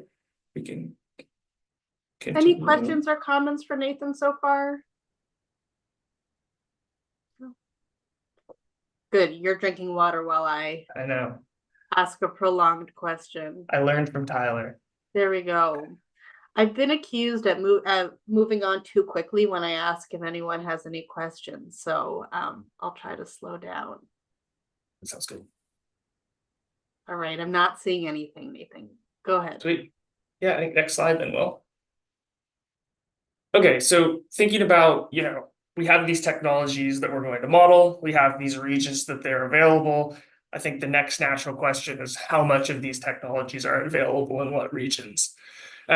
So these are the transmission constraints that will be modeled in the reference scenario. And these will serve as build limits for those resources. And so I think I'm terrible with dates, so I forget the specific RPAG meeting, but we had our internal transmission team come and present on these transmission constraints and what they're informed by. Just as a summary, these transmission constraints are largely informed by the 2022 and 2023 Bonneville Power Administration or BPA cluster studies. And I believe it was Ezra who asked the question earlier, there's a lot of uncertainty with transmission moving forward.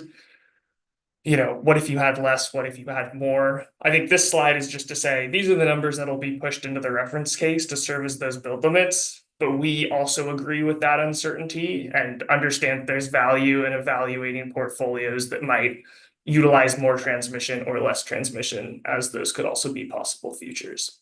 So I think these are the numbers. These are the numbers basically from our transmission team that are going into the reference case. But these are not rigid. We're gonna do some analysis and play around with those later years to see how things could play out. I don't know if there's questions on this slide, but I think, this is largely a summary of what was presented at the previous RPAG meeting. I see that you got ahead of Ezra's question, but there are no other questions in the chat. Sorry, Ezra, I didn't mean to steal your thunder. I think we can move forward then. Okay, so shifting gears a little bit. Tyler talked about carbon prices a little bit, and Jennifer also talked about kind of the framework of how they apply in our model. This is just talking about our update of the price strips themselves. So for the social cost of greenhouse gas, that's the green line on this chart. There's been an update to the price. Basically, the way the social cost of greenhouse gas works is it's like a fixed value, and then it's inflated at 2.5% year over year. Basically, that fixed value, that first year value, has been updated. So that's an update for this go around in the IRP.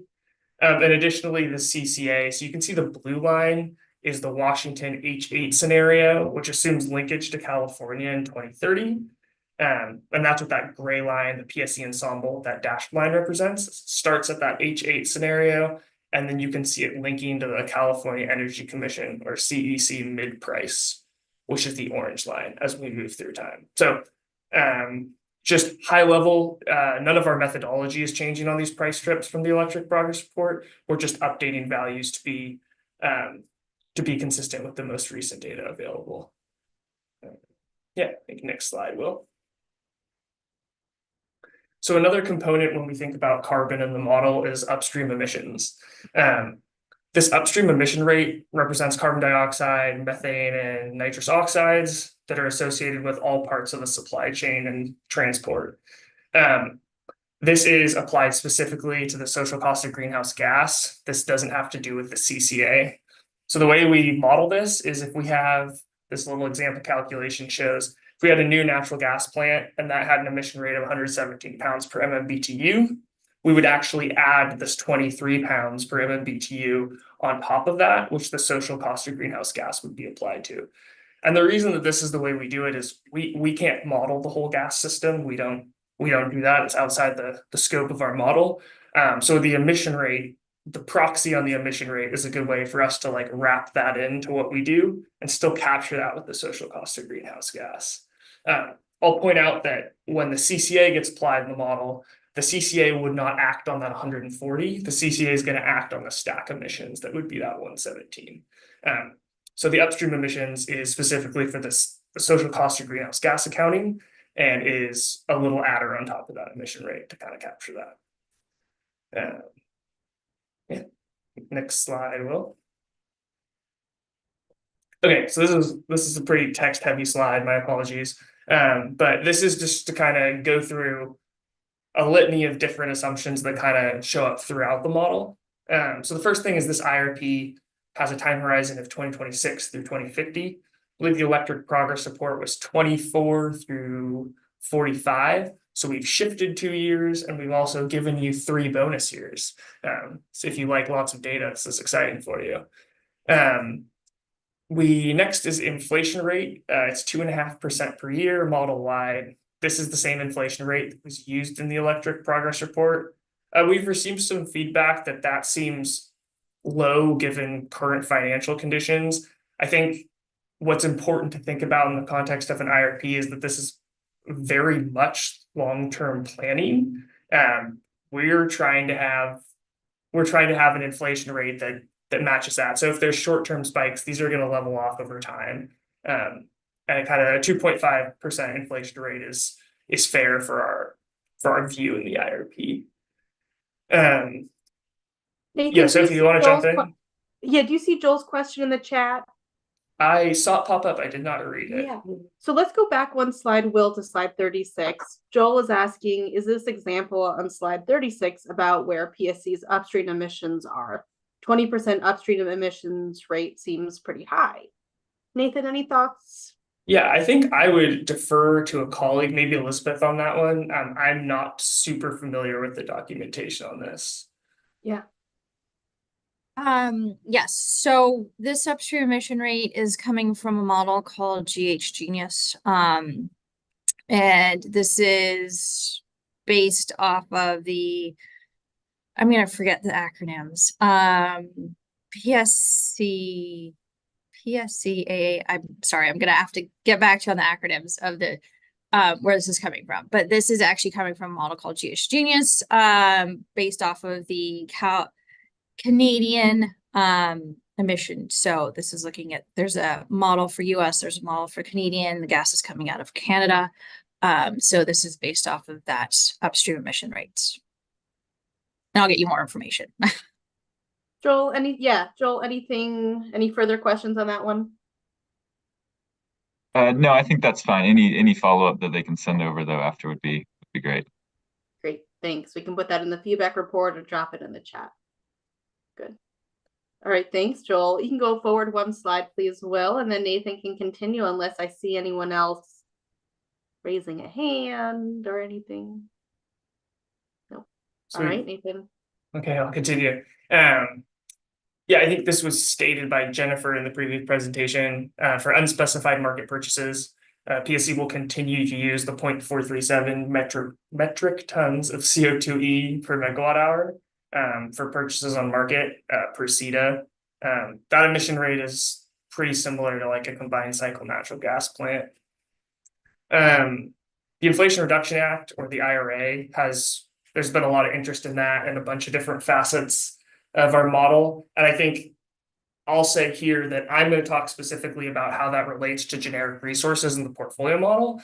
But I will say that the IRA has its fingers on a lot of our inputs. So whether that's like EV adoption and the demand forecast, or that's, you know, these incentives in the conservation potential assessment or the CPA, and how that affects conservation and demand response, or all those other things, like it's baked into a lot of these different assumptions. But this slide aims to just capture how it relates to generic resources.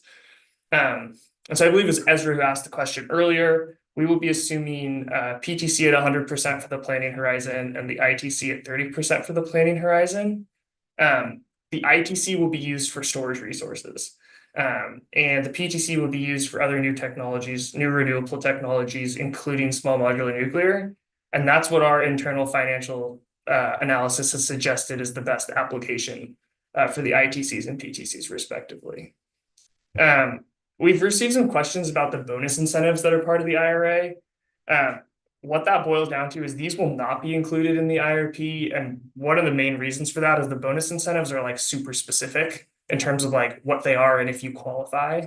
And I think we harp on it a lot that the IRP is very generic in its reach. I mean, we literally call them generic resources. So like trying to include these bonus incentives is challenging with the level of specificity that an IRP deals with. So yeah, that's kind of how the IRA relates to the new resource options. Moving forward, alternative compliance. So I think there's been some discussion about CETA already. But we inform our model, if we take 2030 as an example year, we're pretty familiar with the fact that we need to be 80% of our megawatt hours of load need to be met with renewable or non-emitting resources come 2030. And so the way this is enforced in the model is we basically put a minimum on it. So we tell the model you need to meet at least 80% of those megawatt hours with the non-emitting resources. But we have to be 100% greenhouse gas neutral in 2030. So if, for example, the model, let's say, determines it's cost effective to build the 83% in 2030, there would be 17% of those megawatt hours that would need to be met by some sort of alternative compliance. In the previous electric progress report, we used a REC price to approximate this. And I believe the REC price we used was like a composite wind and solar REC price from Texas. After reviewing the rules again, it turns out that this REC price actually needs to come from Bonneville Power Administration's footprint. So it needs to be representative of like a more local resource. So for this IRP, PSE will estimate this cost as the levelized cost of energy, the most cost-effective renewable resource after we run the new levelized costs. So if we run the new levelized costs, I'm just making this up, and Eastern Washington solar comes out at $55 a megawatt hour, that's the cheapest renewable. That will be the rate that's applied to that 17% of megawatt hours. And we're totally open to feedback on this. I think we're wanting to be more consistent with what the rules are saying, but if people feel like using the LCOE is not the right approach, I think we're open to that feedback. I will say this is, oh yeah, go ahead, Ezra. Presumably you mean the levelized cost net of energy revenues. Yes. I think what we've thought, yes. So there you're saying you take the levelized cost of energy and you net out the energy revenue. So you just have the renewable attribute. It's sort of the marginal value of renewableness, essentially. Yeah, I think one thing we've thought about is we need to see, we don't have our new levelized cost calculated yet. We need to so we have the power price forecast. Once we calculate those levelized costs, we need to see how the levelized cost stacks up against the power price forecast and make sure that's reasonable. Because if the power price forecast were to outpace that levelized cost, then you'd be stuck with a negative REC price, which might not make a lot of sense. That would be good news. Yeah, I think that's a world we'd all love to live in.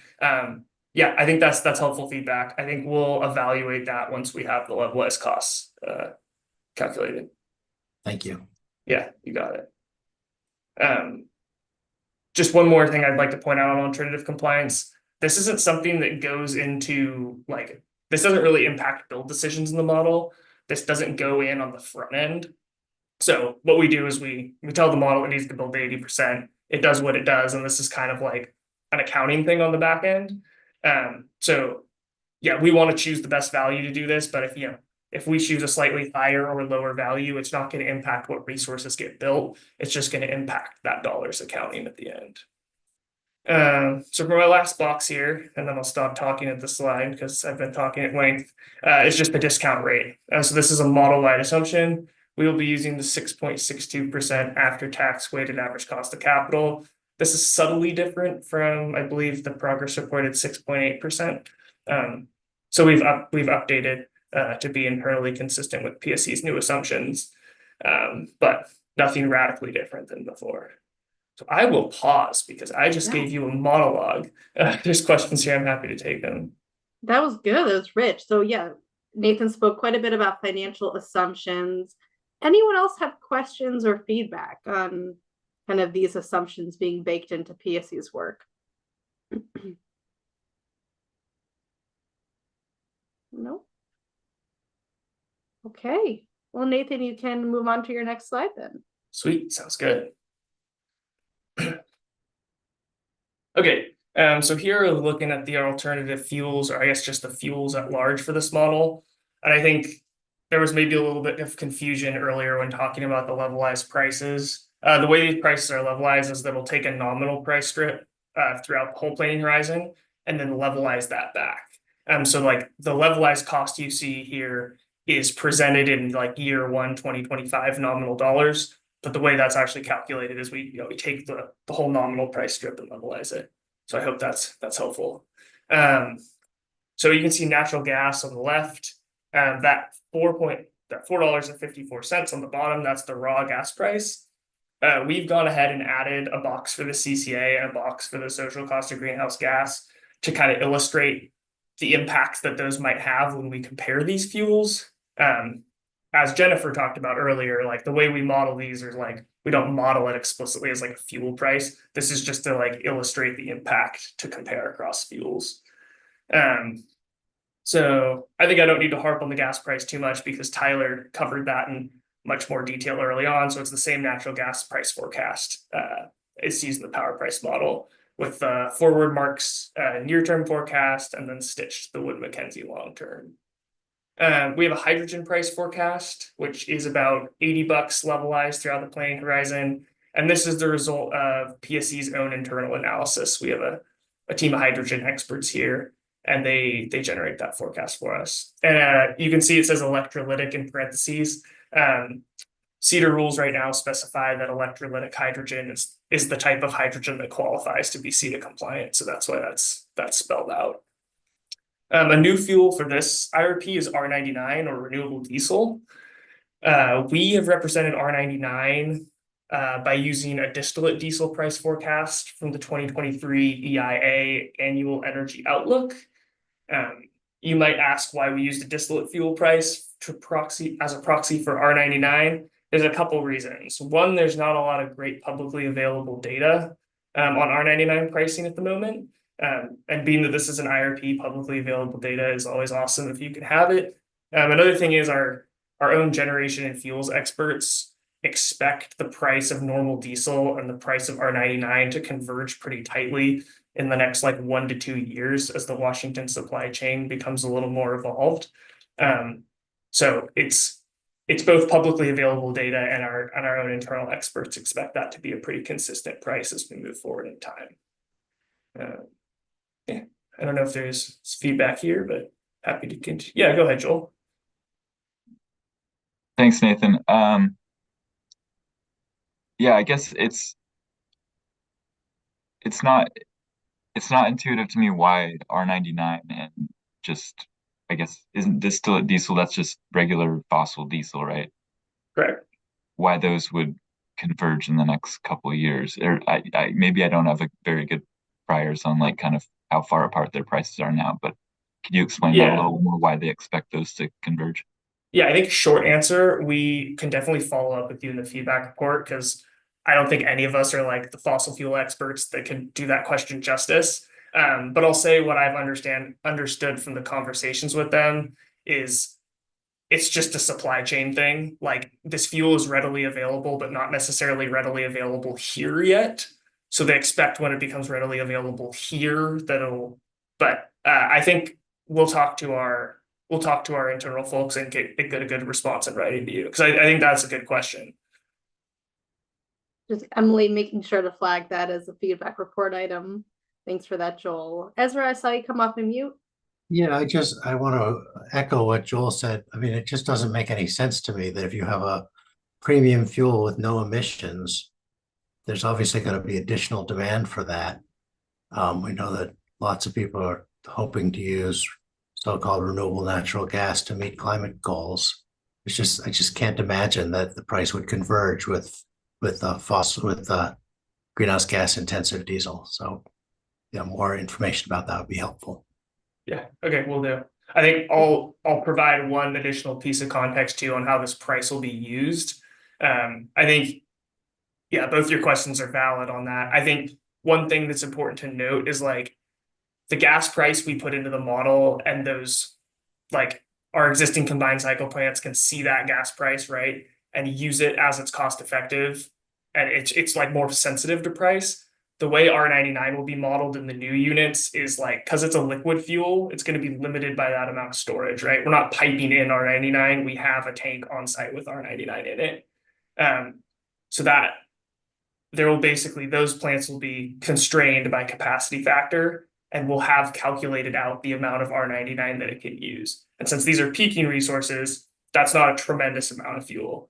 So I'd say we will get back to you in the feedback report about your questions, because they're valid. But I'm just wanting to point out that, like, if that price is subtly different, there's not a huge model dynamic that's getting shifted there. We've given it a tank and we're filling it with a fuel at a price, and it's limited in how much dispatch it can have. So hopefully I didn't just further confuse you. But I guess it's not the same modeling dynamics like giving the model $25 gas, and that throws a wrench in everything that happens. Thanks for that, Nathan. And I see Joel's hand is still left. Do you want to follow up, Joel? Yeah, I mean, I'll be interested to see what a little more explanation in the feedback report on that. But I appreciate, Nathan, your initial response at least. And I had a kind of a similar question on hydrogen. I know this is like a pretty big increase, I think, from where it was in the 2023 progress report. So just wanted to see if you had anything more you could say about what dynamics caused that change, and what kind of, I guess, generally on both these fuels, it sounds like you've got internal teams doing this analysis, and what can this group expect in terms of sharing of that information, either during this IRP development process or at the end of the process with the plan? Yeah, that's a good question. I think again, this is something that we should respond to in writing largely, because there's like, we have niche folks that this is their whole job. I think from my discussions with them, a lot of there's a ton of different dynamics. One big one is like the CapEx cost of electrolyzers.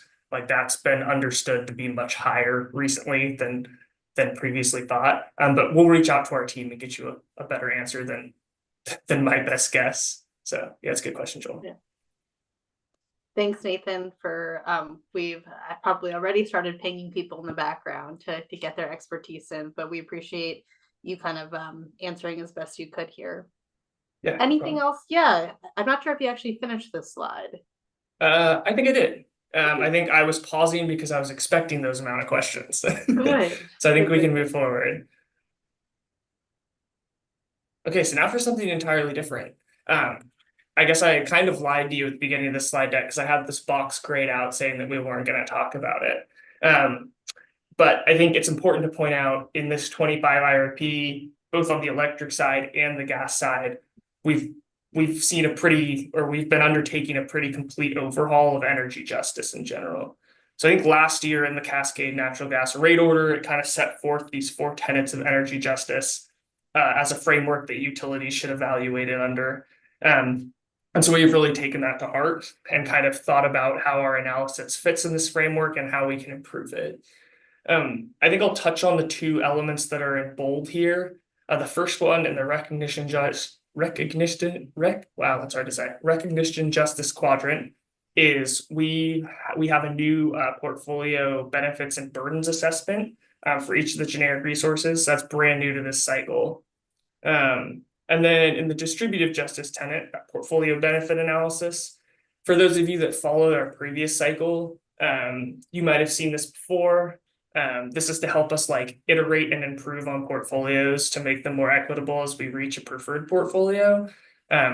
We will be presenting a similar framework, but we've updated and revamped it pretty significantly, which we're excited to show you all soon. So there's a footnote there. I think I'll stop there. This is all very exciting, but I don't want to steal the thunder of the June 12th RPAG meeting that'll be solely focused on equity.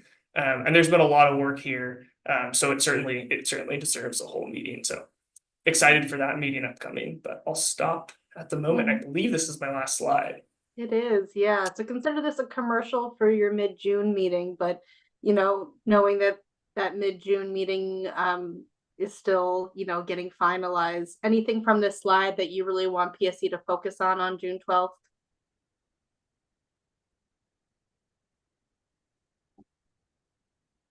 All right. Well, that was a good teaser. And I'm really looking forward to that meeting in mid-June. Thank you, Nathan. That was a great presentation. Before you disappear, let's just see any other big questions, big comments, and anything Nathan shared. Okay, well, you can take a step back and then let's bring Elizabeth on. Go to the next slide, Will. So there's been some attrition, I think is the word, of our RPAG members. Eliza had to drop off, Roy had to teach a class, Megan had a conflict, and John had a conflict midway through. So now it's a small group and it's cozy. But I still would like, if possible, just when we get to the discussion or even before, if Joel, Stefan, Ezra, and did Lauren also drop off a minute ago? Okay, it's an extra cozy group. Any of the RPAG members who are still here, when we get to the discussion, let's just see each other's faces. So Elizabeth, do you want to jump in? Yes. So thank you for those who are staying with us on this beautiful sunny Friday afternoon at lunchtime. And thank you for everyone for the great presentation. This has been great going through a lot of information, going through the portfolio models, our electric price modeling, and some of our assumptions. So what I'm going to do is now we've set up kind of our reference assumptions. We are going to go through some of the sensitivities, iterations off of those reference assumptions. This will help inform information where we should be going with this, where we should be going with the preferred portfolio, and just really help inform some of those decision processes as well. So I think next slide. So just some things to keep in mind as we go through discussion, just noting that as the sensitivities lists can totally balloon out all these what if questions, we want us to keep in mind that we do need to prioritize some of the work. We could go crazy with so many sensitivities to run, but we're going to try and prioritize where we should be starting. So we have a starting point to prioritize some of this work and we can work through it as best we can. But we do have the deadline to get the IRP finished. So some of the things to keep in mind while we're going through the list is, are there ideas for other sensitivities, or are we looking in kind of some of the right direction of where you think we should be going with some of these sensitivities? And where do you think we should be prioritizing some of this work? So when we start going into this analysis, we'll be prioritizing into specific points, and then we'll kind of work our way down the list as we get through some of these sensitivities. So that's also something to think about as we go through this as well. So I guess next slide. So how the sensitivity analysis works, as I mentioned, we set up this reference portfolio. So that's where Nathan was taking us through some of these assumptions, setting up our reference portfolio. And then the sensitivity analysis, we start changing some assumptions. And so what we'd like to key into is specific assumptions to change each one, and see how that assumption change will change the builds and how this portfolio looks, and some of the costs of the portfolio as well. And so one of the categories looking at is the transmission constraints. We are looking at various transmission constraints. So we went in with some assumptions. They're very limited assumptions, where we're looking at what if we have more limited transmission constraints, or there's upgrades to the system. So that would be under transmission constraints, looking specifically at those assumptions. Some other categories being the social cost of carbon. This is looking at dispatching social cost of carbon or using it a different way. Our CETA, so these are around the CETA requirements and the WAC rules for looking at different requirements. Electrifications, this is like building electrification, electric vehicles. And then other, because I was very uncreative, this is where a bunch of the other one-off sensitivities just ended up, and I couldn't think of a better category to call it. And then the equity and customer benefit indicators. I'll touch on it a little bit here, but that will actually be really building off of our next meeting when we start talking about that portfolio benefit analysis and trying to maximize some of those benefits in there. So next slide. So this is really my last slide. I'm going to go through it, but as part of this presentation, we also did give out some more information, a little bit more notes on some of these sensitivities as well. But I'll just be going through this slide. This is where I like to get discussions, what you think about these different sensitivities and where we're going with this. If you have thoughts on different ones or looking at a different direction, we like to get some feedback on that as well. So under the transmission constraints, when we presented the regional transmission, our reference assumptions going in is looking at the 2021 and 2022 cluster studies, the Bonneville cluster studies, and we're assuming 100% available of that transmission. So this first one came from feedback from that, because it's like, are we going to get 100%? What if we get less than 100% available? So this first one would be lower availability of the transmission from the cluster study. So that was some of the feedback we received through that meeting. Other ones being kind of a delay in the availability. What if it's not available during the time frame we think it should be available? And then several around expansion of the transmission, regional transmission, to get to more resources, possible 2035 expansion, 2038 expansion based off of the 23 cluster study for the availability of those resources, and then a combination of a 2035 and 2038 expansion. So this would be increasing transmission over time. So right now, our assumption being that we only have so much transmission available up to a little past 2030 for the availability from those cluster studies, and this will be more transmission available to the future to help meet that 2045 requirement. And then the last one discussion being is some feedback around, do we need actually firm transmission for the renewable resources? These are variable energy resources. And so this one being, instead of firm transmission, so the assumption going in is that we have to get firm transmission at full nameplate for the resources to make sure we can account for it when it's available in every hour and it meets peak needs. So this one being, what if we don't get firm transmission? We are using non-firm transmission. So this is using available transmission during the hours when it's available. Risks being on this one that not all hours you might not be able to get available transmission. This is really building off of when the transmission could be available. So there could be some more curtailments than expected, but the idea being that what if we were to use that non-firm transmission? You don't have to build as much and you're just using what's available. So that's under the transmission. I don't know if we want to stop. Questions, comments, feedback, where we're going with that? Yeah, take a pause there. Anything for Elizabeth at this time? Not seeing anything, Elizabeth. You can move along. I guess Okay. I can't help myself but break in a little. I mean, I think that this will be very enlightening.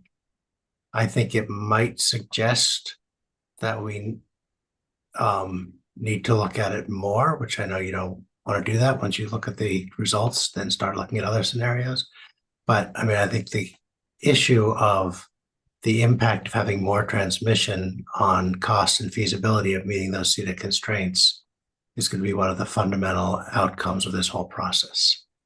So really look forward to learning from that and seeing where PSE takes it, in the future. Guess just a comment.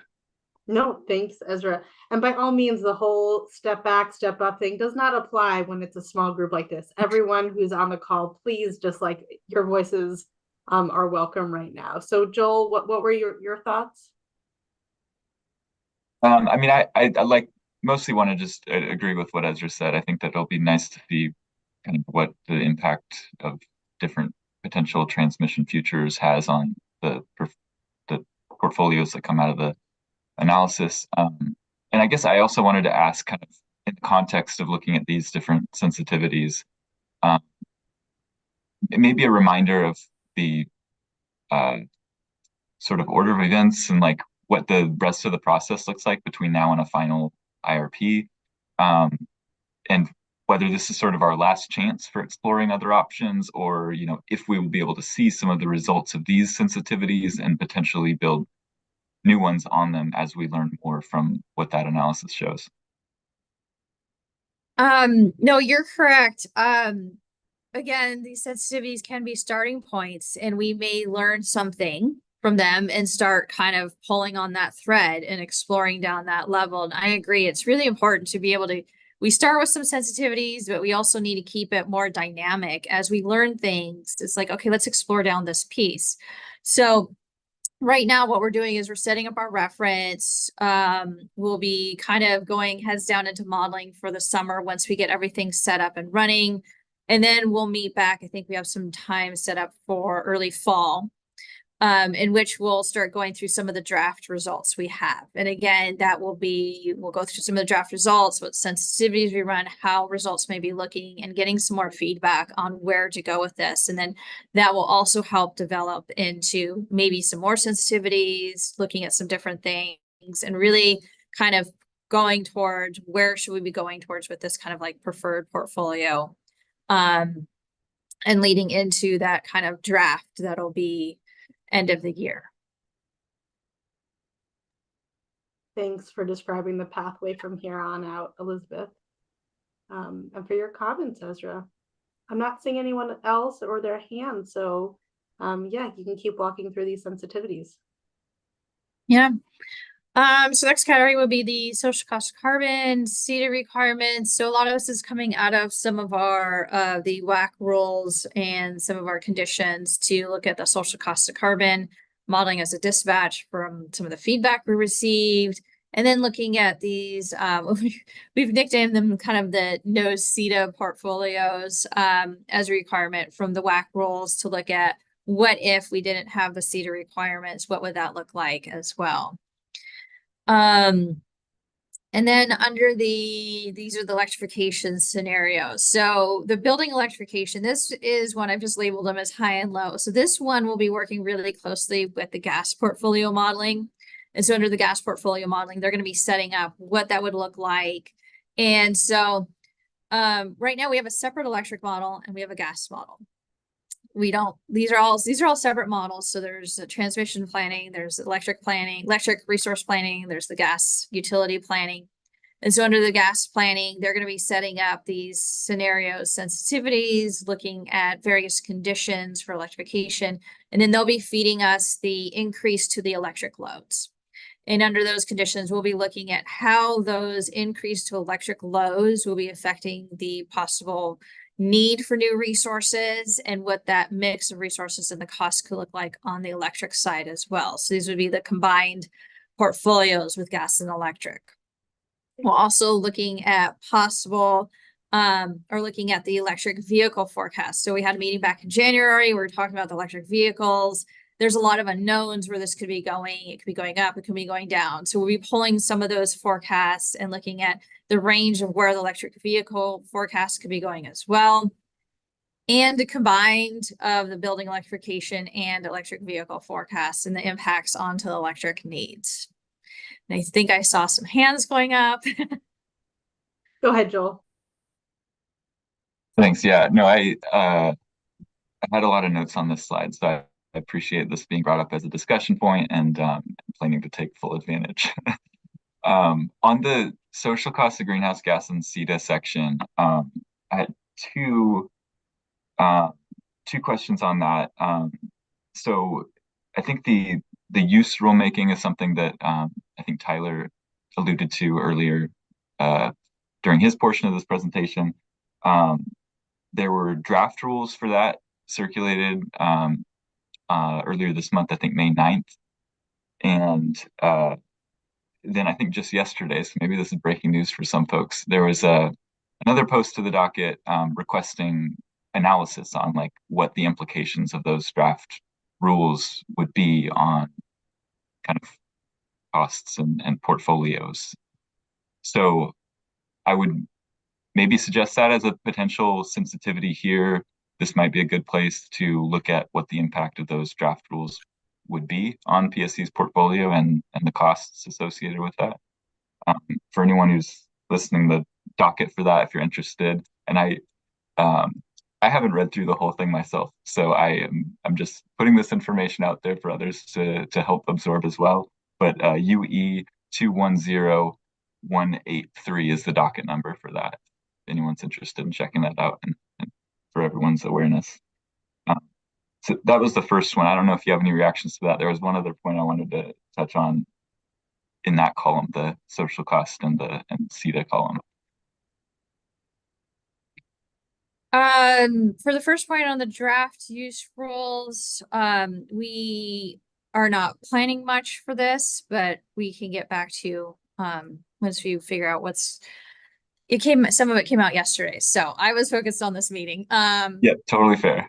So yes, once we get more information, we can see what we can do. Cool. Yeah, I'll just put that out there, and yeah, feel free to absorb that and think about the right approach. But I wanted you all to know. The other one was about something that I think Nathan mentioned earlier, the way that PSE is approaching the Inflation Reduction Act incentives. And as I understand it, you all are including sort of the standard across the board incentives for generic resources. And I wonder if it would be useful to explore what the impact of some of those bonus incentives that are admittedly less, less certain, but could potentially, push the balance towards certain resources over others if they were achievable in certain projects. So wanted to throw that idea out there as a potential kind of CETA-ish social. I thought it sort of fit into this column anyway. So interested in any reactions, but wanted to put that idea out there. And then I had one other thing on the electrification side, unless there's anything on that. Elizabeth, any reactions to that one before we go to electrification? I mean, we can look at the bonus incentives, see what we can do. I'm definitely not promising much. Like as we said, it's very specific. But we'll see maybe or at least list out what they might be looking like. Okay. Yeah, sure. The other, Philip, yeah, go ahead. Yeah, I just kind of wanted to jump in on that one. I think that just to keep in mind about that sort of, if there's specific projects that might get a bonus credit, it's not going to increase the need. You know what I mean? It might impact the what you fill it with. Like maybe you would pick that, the special solar instead of a regular solar, or the special solar instead of a regular wind, with the regular level of incentives. It's not going to increase the amount that you're going to acquire. You know what I mean? And it's like knowing in advance, if you got if you've got something bid to you that reflected that value, I don't know why bidders would give that value all away, But if we were looking at building, with our own self builds, I think it doesn't seem like one that works well for a sensitivity. You know what I mean? Because like in the real world, actual results may vary. It's not going to crank up the it's not like, oh, we're going to go out there and acquire an extra 500 megawatts of renewables because of that. You know what I mean? It's especially on a generic basis. So that one feels to me like it's probably one that we ought to identify in the book. You know what I mean? That there's these potential bonus incentives, and actual results may vary. That was the one I was just thinking about that, right? It'd be hard to kind of cycle through, oh, well, there's we're going to do 20 different sensitivities for each different type of resource and different levels of unique benefits that they might get. So. Okay. Yeah, no, that makes some sense. And maybe maybe not as a sensitivity, but maybe as kind of a post-run financial analysis or something. I don't know. I'm trying to think of like how you could still include that in the IRP, but maybe I don't know. That's just a thought. And also, maybe it's better addressed in the RFP process or somewhere down the line. I'm not totally sure, but that was something that came to my mind, I guess, as Nathan was talking about that. Thanks. Thanks for weighing in, Philip. Were there other questions, Joel, or comments? I think you were talking electrification. Yeah, so on electrification, I guess I just had a question about kind of how PSE is approaching electrification. I think is a little simpler when it's sort of in PSE's dual fuel area. And I'm wondering if there's been engagement with, partially overlapping utilities that might be impacted by the way PSE is going about its planning process for electrification, and how you're coordinating with those other utilities to try and make sure that your planning assumptions don't kind of, aren't running against one another in a way that could lead to suboptimal results. Let's start with that question, then we'll turn to you, Eliza. Thoughts on kind of dual planning jurisdiction environments? Feel free to call a friend too. Feel free to call a friend too, Elizabeth. Yeah, I got you. We can maybe in the feedback report we can kind of summarize, but I think that didn't we just do the public webinar explaining what we were doing there? But I think we'll kind of look back at that and see if we described that in much detail. But I think that's a place we can do that. I'm sure we have it written up already, what we're doing, right? That's all kind of probably part of that stipulation O kind of thing. So we'll see if we have already written it up somewhere, we'll point it at you or point you at it. And if not, we'll address it in the feedback report, just kind of a high level summary. Well, how have we been coordinating? How we will coordinate in the future is a different story, maybe, right? But at least we can say what we've been doing. Thanks, Philip. And Emily, just mark that as another feedback report topic on dual territories. Very good. Thanks for weighing in. Yeah, Eliza, please. Oh, you're muted. Of course.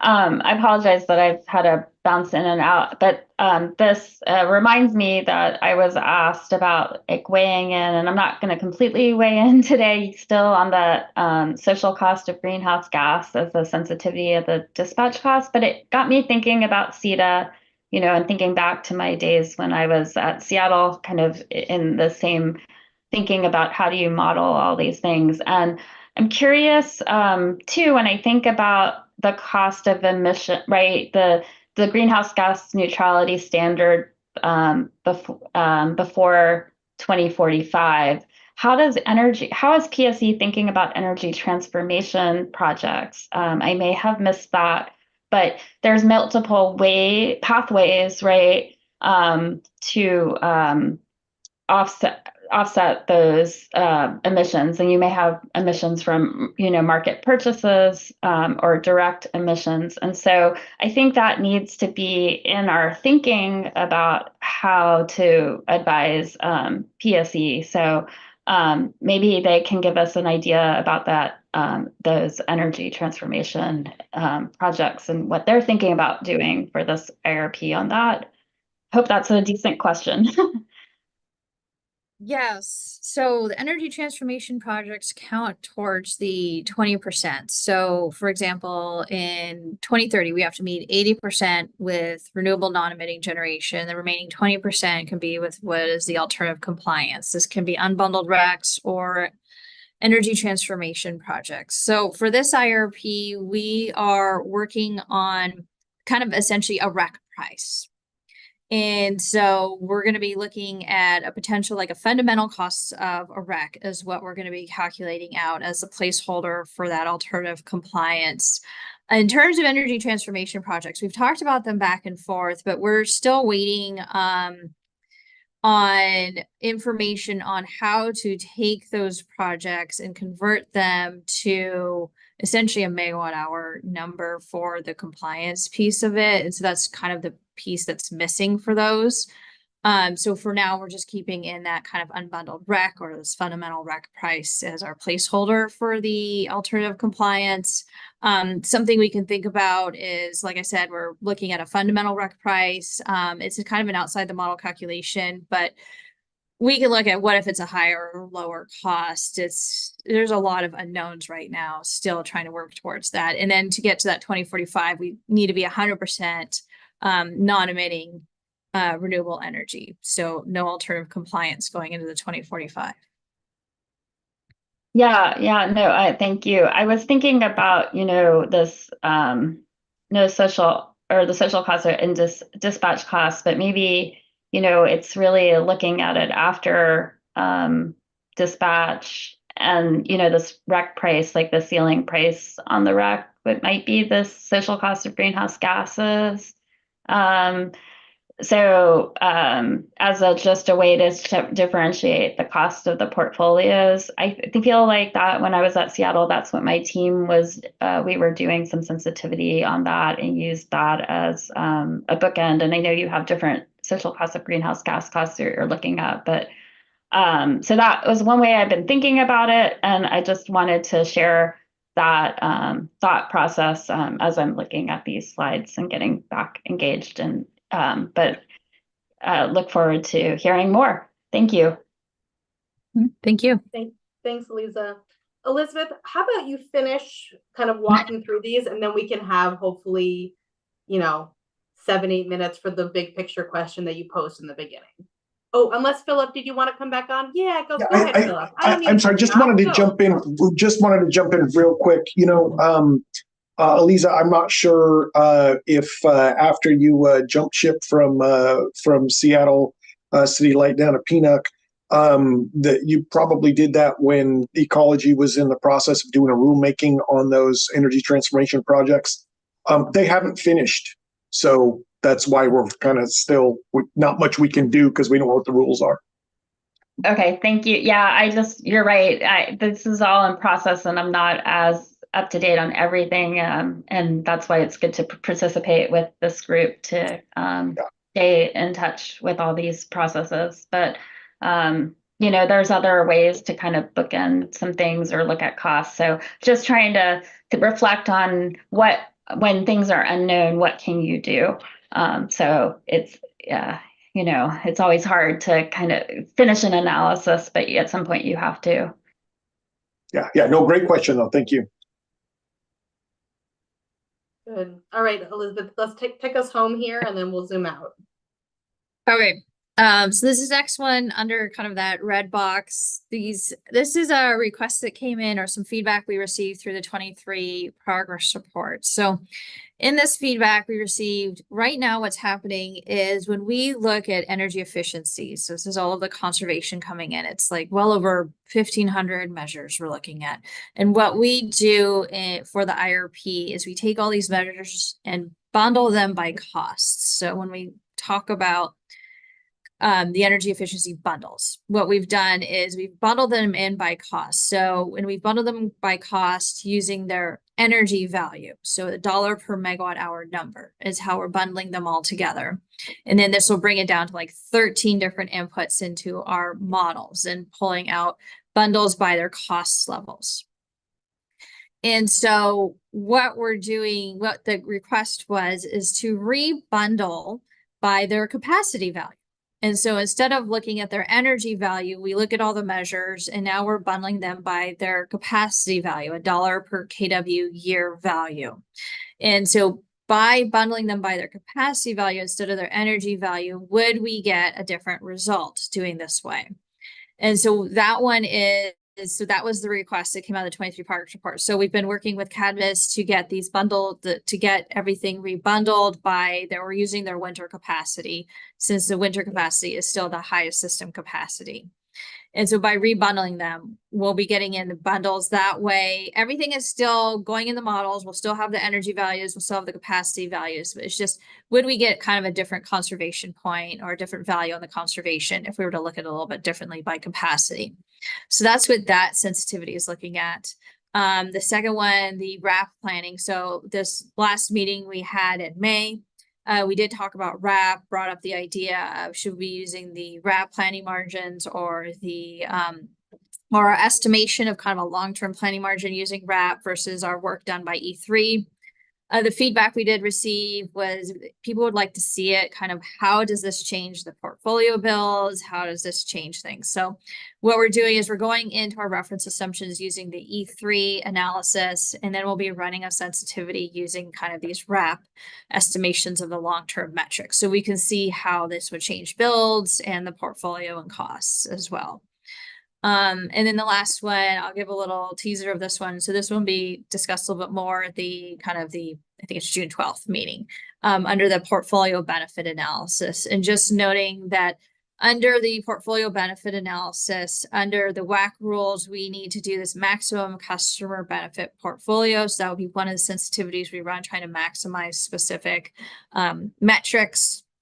We've also received feedback, like we should also be looking at some increased distributed storage. This is in relation to some of the vehicle to grid discussions that have been going on and using that. So, and then I have a question mark, because this one will be developed out more as we work through that portfolio benefit analysis and trying to weigh out the different metrics and kind of bringing more equity and enabling into the portfolio as well. And I think that rounds out what we have. Very nice. So in these last 7 minutes, let's just do the discussion that you prompted everyone with. I think it's the next slide. Is that right, Will? Oh, nope. Let's go back. I think it was my first slide, actually. Ah, sneaky. There we go. So for the group that's here on this sunny Friday, are there ideas on other sensitivities? How would you prioritize the sensitivities for schedule and workload? You all have given some really nice and important feedback to PSE already, just in our conversation. But yeah, anything else you'd want to add? Ezra, Stefan, Eliza, Joel, thoughts from you all? So I've talked about, that I think that the transmission stuff will be incredibly important. I think, there are some bold assumptions that you've talked about, and you have to make assumptions, but the whole question of R99 availability and cost, and emissions actually associated with that fuel, I think it's going to be really important to, explore deeply and make sure we're not just taking a stab in the dark. Costs of SNR, small nuclear reactors. I think, historically, that's an area where all forecasts have been horribly wrong. So certainly would want to look very carefully and make sure you're covering your bases on that. And, everything else, since you guys have to do all the work modeling it, not me. So I'll just go. Great. Thanks for that, Ezra. I see you are on camera, Lisa. Thoughts from you? Well, this transmission question is really complicated, because right now there's still a lot of unknowns about what will get built and can get built, and there's but there's also opportunities maybe for some efficiencies on the existing system. So I think I think just being clear on what you're assuming, and giving us opportunities as you're sort of further developing it to weigh in will be helpful. Yeah, just following up on that for a second. I mean, I mentioned reconductoring early on. It's not something that I understand terribly well, but it is certainly something that people in the industry are looking at as a way to get around transmission constraints that's less costly and time consuming and politically fraught. So if that's really not something that PSE is considering, I guess it would be good to understand why that is. Maybe I'm just totally off base about that as a viable alternative. Yeah, I think. Yeah, I'm sorry. Yeah, Ezra, I think that's a really good question, and it's for the IRP itself.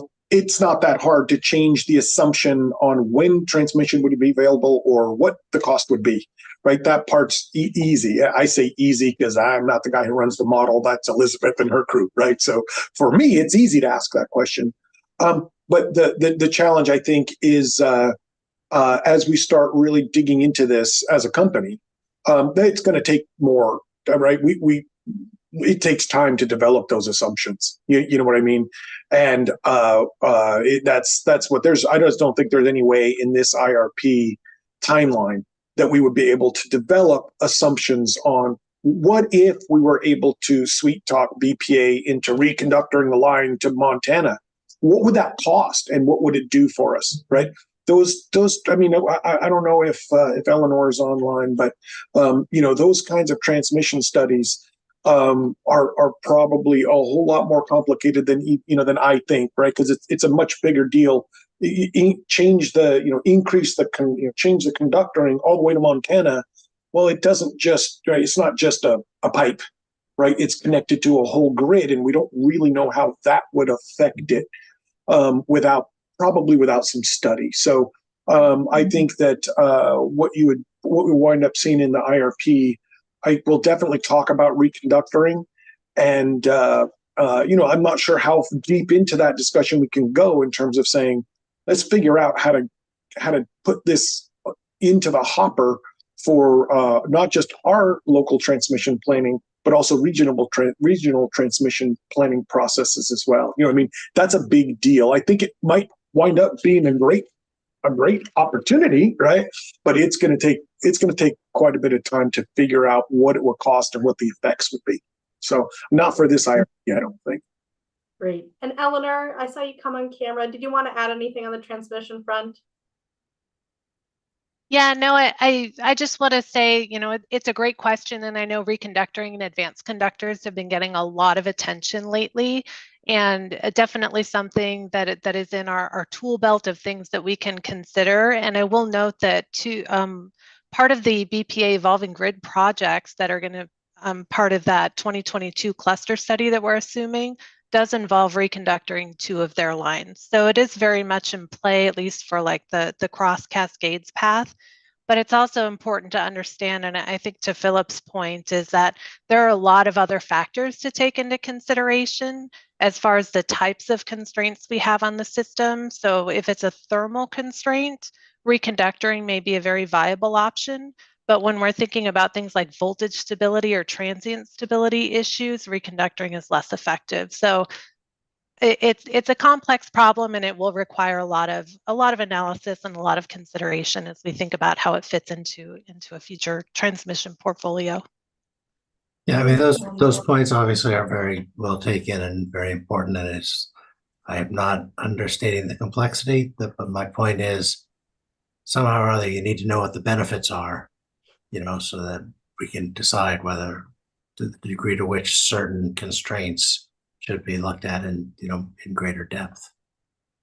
And I'm sure those studies are going on. I mean, BPA is probably doing those studies. Given what we've learned about the transmission constraints in the region, I'm sure that people are looking at all of the options. So, yep, absolutely. Thank you for that conversation. I have 5 tabs open on reconductoring now. We have about, we're just shy on time, but I just want to let Joel, I don't know if you had a moment to have these big questions in mind. Anything you'd want to add, Joel? I had one other sensitivity that I was thinking of, and I know we're talking about prioritizing and workload and all that. So I think it could probably wait until the after the first round and then see how that goes, sort of bucket of sensitivities. But it was one about demand response and how it seems like PSE has had a lot of early success in launching and scaling up its demand response programs, maybe faster than it thought possible a few years ago. And so it was kind of potentially exploring the the ramp rate assumptions that are built into the conservation potential assessment and seeing if a faster demand response ramp rate would result in more of that being picked up. I think in the 23 progress report, there was, you kind of maxed out demand response that got picked up in the preferred portfolio, if I recall correctly. And so moving some of that forward to see if it's that valuable a resource that maybe it's worth putting some more effort into bringing that online at a faster rate, if that's possible, is maybe another question. But given it's sort of a short history, but a pretty positive history so far with demand response, as I can tell, that was the idea, a sensitivity where demand response could come online a little quicker than the CPA anticipated. And then I also just wanted to say, also very interested in grid enhancing technologies, including reconductoring. And so would love to know more about how PSE is approaching looking at that, making sure that the benefits of those can be realized. Thanks, Joel, for being prepared with some of those ideas. I think Elizabeth, you'll take it back with your team and do some digesting. I want to note, because several of your colleagues were not here, this IRP team will reach out by email with this kind of question, so your colleagues can respond directly to it as well. So PSE will take these live comments as well as some written comments. Speaking of comments, we are coming up to public comments. So Elizabeth, thank you for that presentation and that discussion. Will, can you jump ahead 2 slides? 3, there we go, next steps.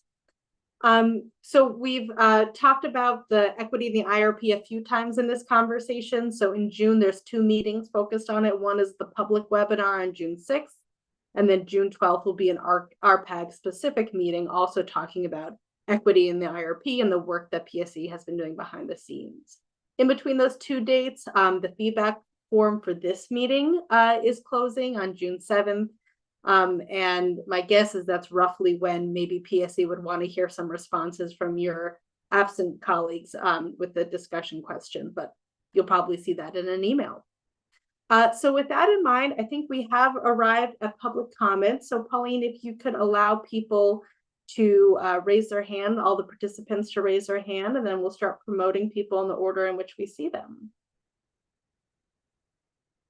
All right, we have a hand from Jim Adcock. Let me turn and share my screen here. Jim, can we hear you? I don't know. Can you hear me? Now we can hear you. Yeah, good to hear you. Yeah, go ahead. Your 2 minutes start now. Okay, Puget is not allowing enough real participants, i.e. a small, cozy group, for any kind of meaningful public participation and a fair representation of public interest. This Puget restrictive action is not fair to ratepayers and does not meet the public participation requirements of IRP law. I do thank UTC staff and public counsel for their intelligent questions and comments. Washington state law, every electrical company shall furnish and supply such service and facilities shall be safe and in all respects just and reasonable. Destroying the human race is not safe, just, nor reasonable. Slide 39, Puget is not, in fact, engaging with interested parties as myself, who've been in this for 15 years. Rather, Puget is actively avoiding such engagement. Slide 27. The social costs of greenhouse gas is not currently directly imposed on Puget just dispatch today. That doesn't mean it can't be imposed in the future, leaving Puget with stranded resources such as the new natural gas peakers.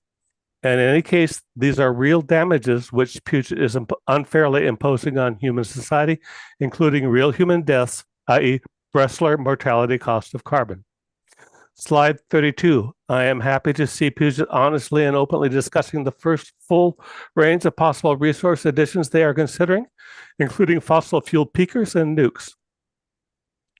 Slide 35. I am disappointed that Puget is not yet considering the real social costs of greenhouse gas as best understood by modern scientists, which is about $230 a ton currently, rising to about $300 a ton in 2045, according to the EPA, about 3 times higher than Puget is currently considering. If these much higher real greenhouse gas costs are used, then Puget would end up with an extremely different research results. Slide 38. I do not. We're wrapping up, so just last sentence or so. Okay. Slide 38. I do not consider renewable hydrogen to be a realistic fuel choice because the renewable electricity used to make that hydrogen can be used better, less expensively, for example, to power heat pumps and electric vehicles.